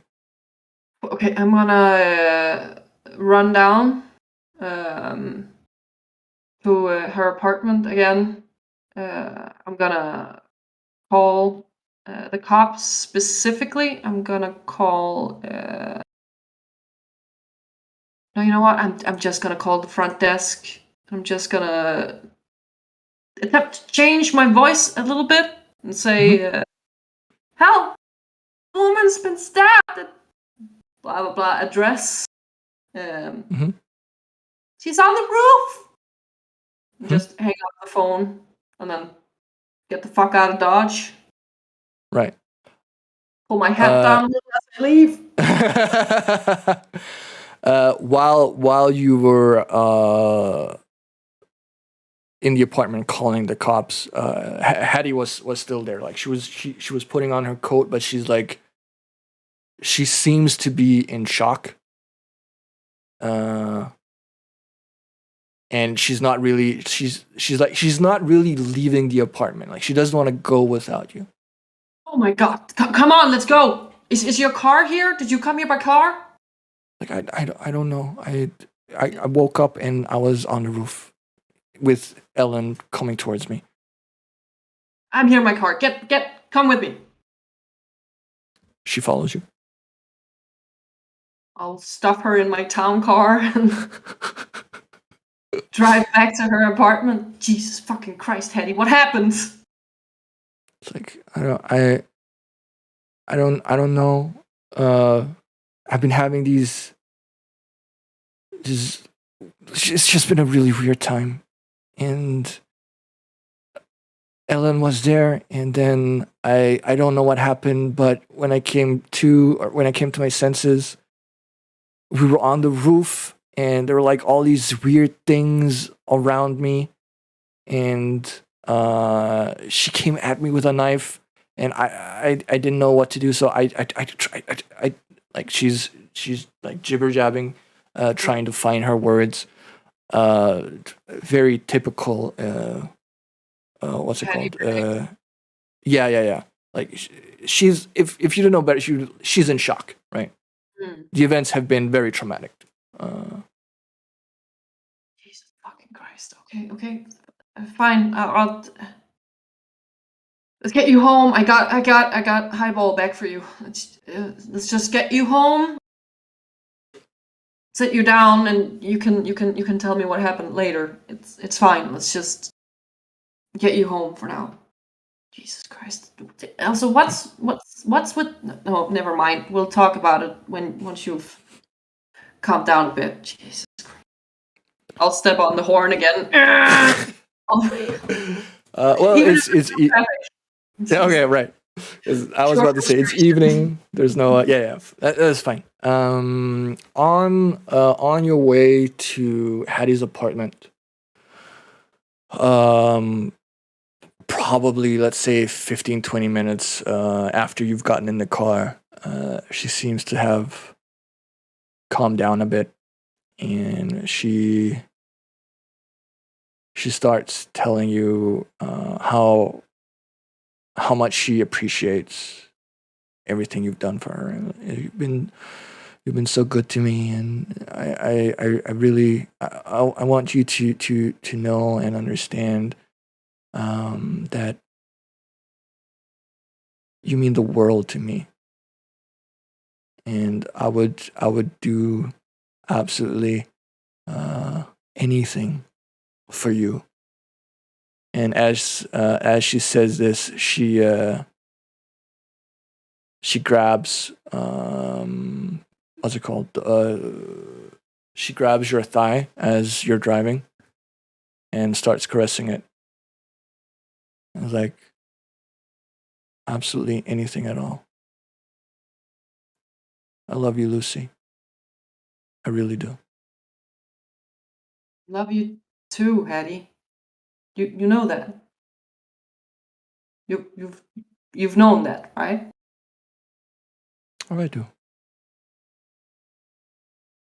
I do. Just let's just get you home. You're not in your right mind.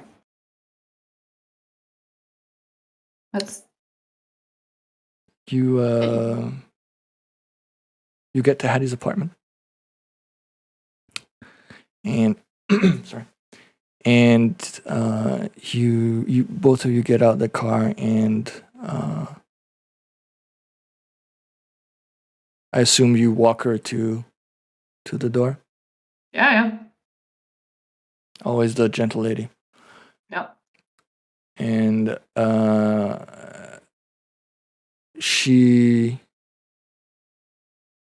opens, or she grabs the door handle, and it's locked, and she's like, I think I forgot my keys. Do you have my spare keys? Can I roll psychology on her? Yes, you can. Because I know where her spare keys are. They're under the mat.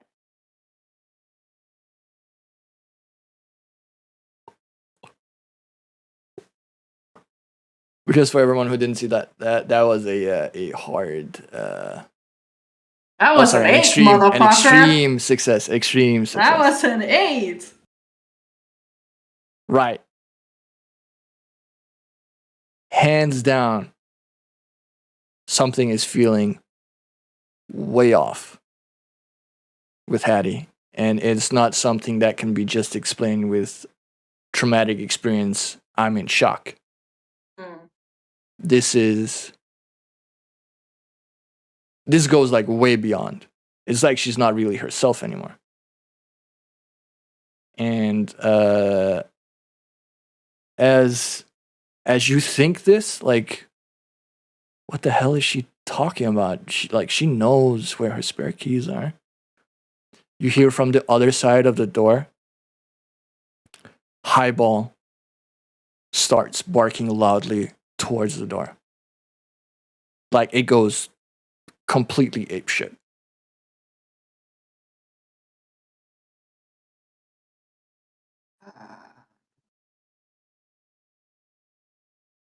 Hattie, you feeling okay? It's like, well, I was, but now all of a sudden the dog is barking? It sounds so aggressive. Oh, he's scaring me. And she goes to your side and, you know, kind of like grabs your arm, like standing a little bit behind you. Mm-hmm. Like, can you please get rid of it?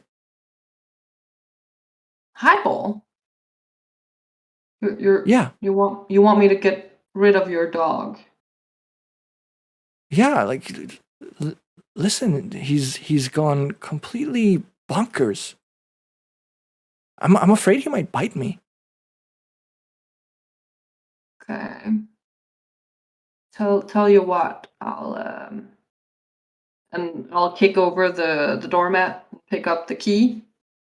Mhm. I'll.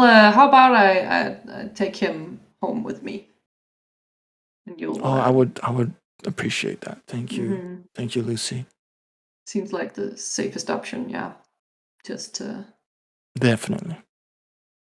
definitely. But you're welcome to come back later if you want. For coffee or something.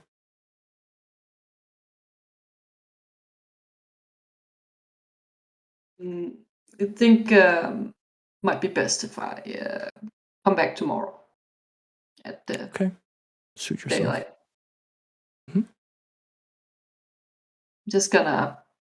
I'll unlock the door and I will try to catch Highball if he's coming at people. Roll a strength check. Oh God.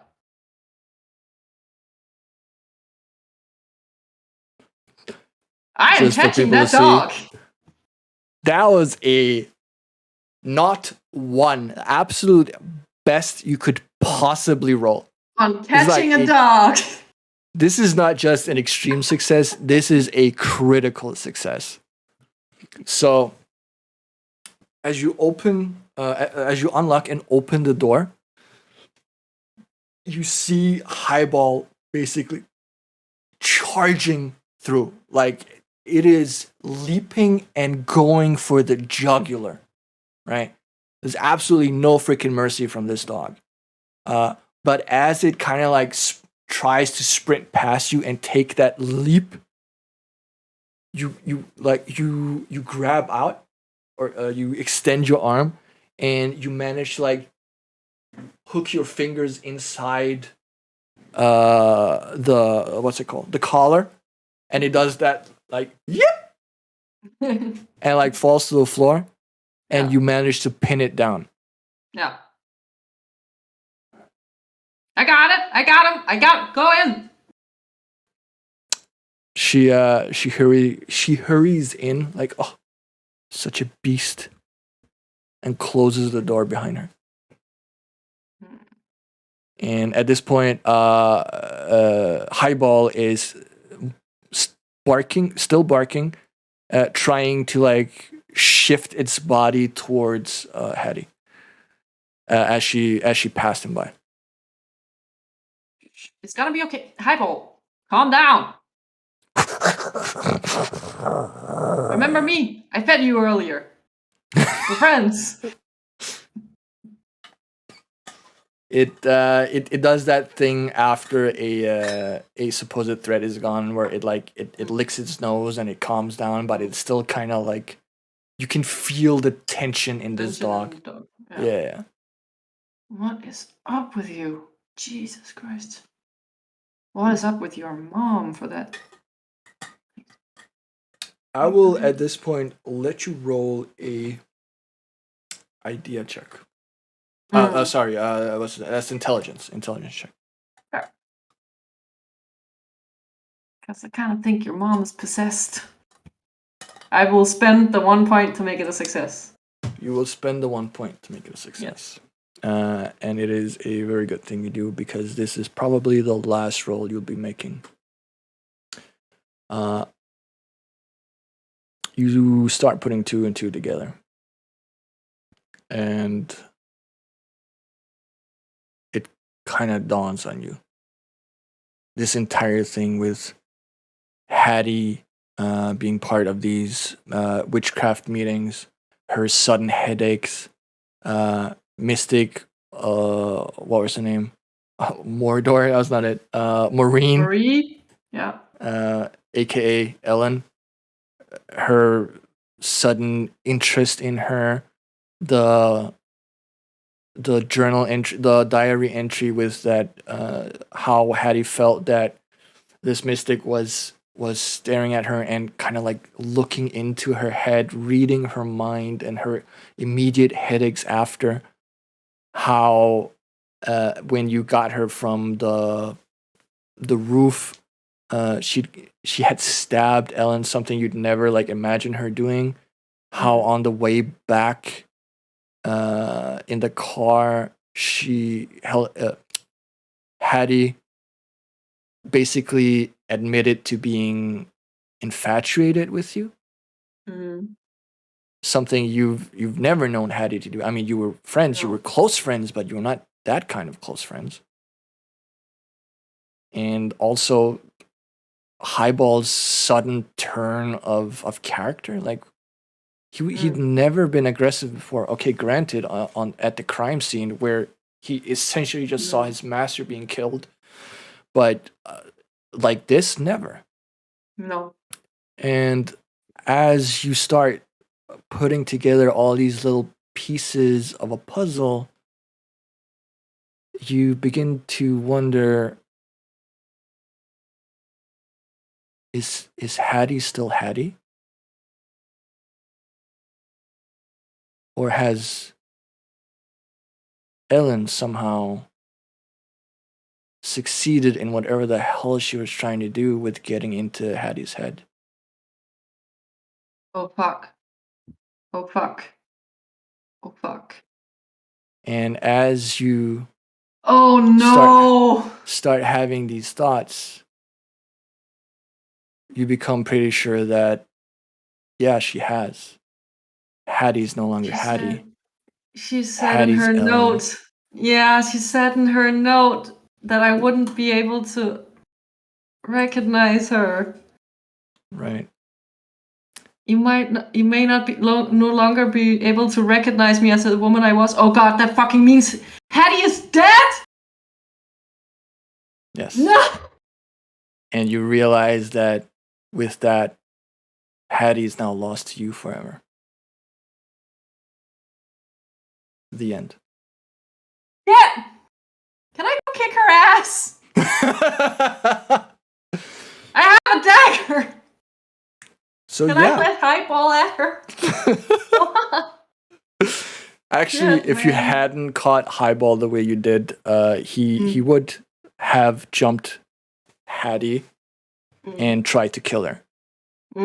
When I said it's going straight from the jugular, I was being very literal. I'm serious. Damn it! Fuck! So yeah. Shit. You've unlocked the bad ending called Unhappily Ever After. No. It's pretty good, right?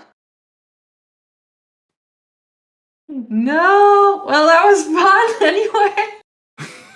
Jesus Christ. Aw, damn. Yeah. The thing is, there are very few ways of actually successfully getting a happy ending in this one shot. But there are very many ways of getting a bad one. Yeah. This is one of the more extremes, though, and it basically came down to two things. It comes down to how many people you go around interrogating, how many extra locations you go to, and basically whatever the fuck I roll. Because the more places you go to, the higher the likelihood of something happening, but it's not guaranteed. Yeah. And I rolled 18, so you got fucked. I'm sorry. It's okay. Oh God, Jesus Christ.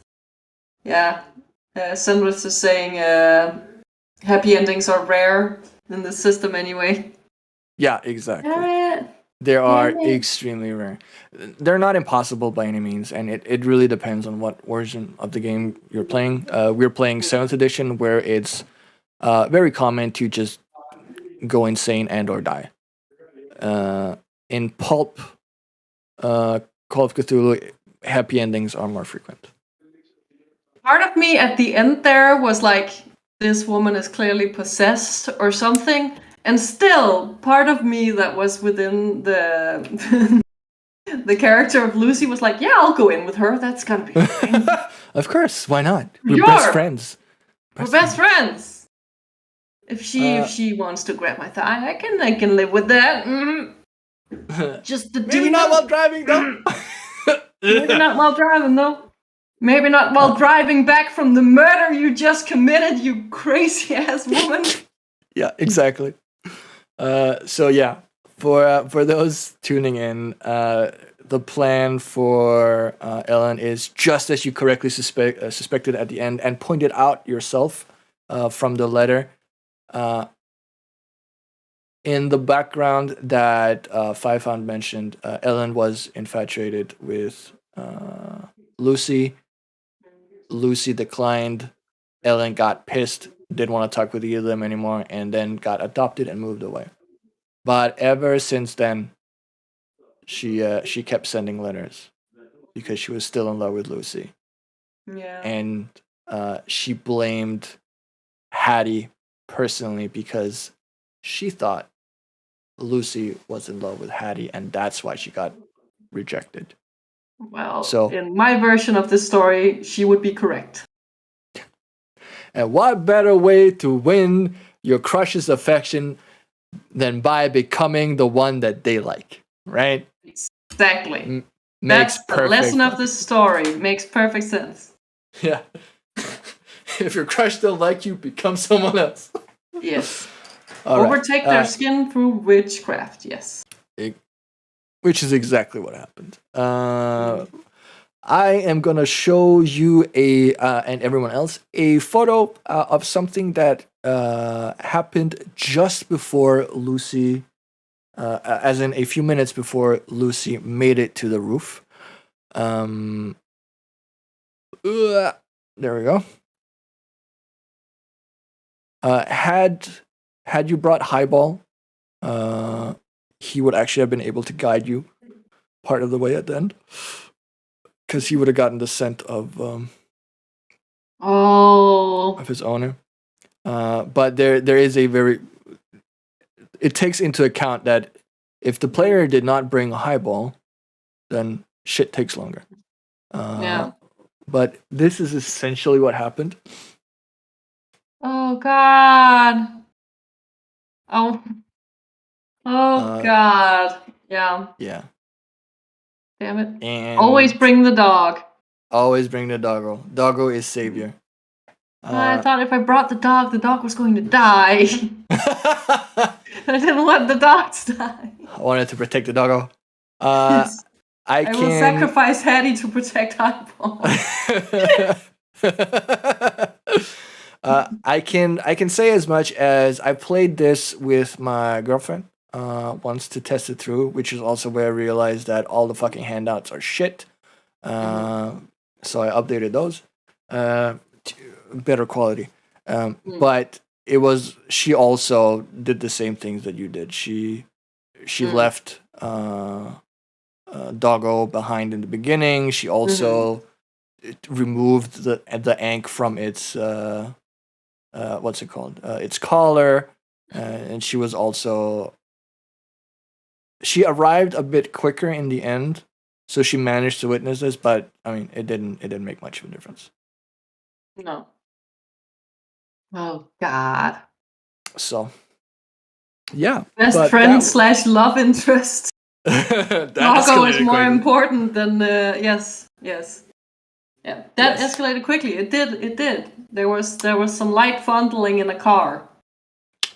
Yes. Some fan service for all you perverts out there. Yes, exactly. We do love to service the perverts. All right. Anyway, that was AKK Tabletop. Love you to death. A Call of Cthulhu one shot. If people out there are interested, you can buy this over at I forgot who the fuck makes this game, but at their website, you can buy this and another one shot. They come as a bundled pack in a collected story called "Does Love Forgive?" This is actually the second story they're from. The first one I forgot the name of. Doesn't matter. It costs like $5 or $6, so it's affordable. That being said, we've reached the end. Five found. Thank you ever so much for partaking in this episode of AKK Tabletop, especially since that you've been feeling unwell. It was great fun having you here, and hope that you will join future AKK Tabletop streams as well. I will. I definitely will. I had fun. I'm very glad that you had fun. And for anyone else who's in chat, thank you for chilling with us. Thank you for participating and for watching us play, essentially. If hearts. If you want to play with us ourselves or take part in an AKK Tabletop episode, join our Discord if you haven't already joined our Discord. If you loved Five Found, because why wouldn't you? Go check her out on Twitch. She has her own Twitch channel, Five Found. And she also has her own Discord. I will let her plug that herself because I don't remember the link. It's not a fan Discord. It's just for people. It's a play Discord. Yeah, my bad. Ours is a fan Discord. We do have a community, so if y'all want, Libby, can you do the Discord link as well, please? And you are a dear. Join it if you're not already on it. Play with us when you want, when we stream. We are gonna have a Starfinder Part 2 tabletop at the end of this month. I forgot when the hell it was. Let's just say the 26th. And after that, at some point, I will be doing more either Call of Cthulhu or Starfinder. Please do join. We have a lot of fun with it. Five can tell you she had fun, right? Five. Yes. Fuck yes, yeah. I didn't get to sleep with the demon, but yeah. Story isn't necessarily over. It'll play out in people's minds. Just let it. But with that, thank you everyone for being here. I hope you have a wonderful night and a pleasant weekend, because it is the weekend now. Thank you, Five again. Look forward to having you on stream, either with tabletop or something else, just in general. Always a pleasure to have you. And I think that's it.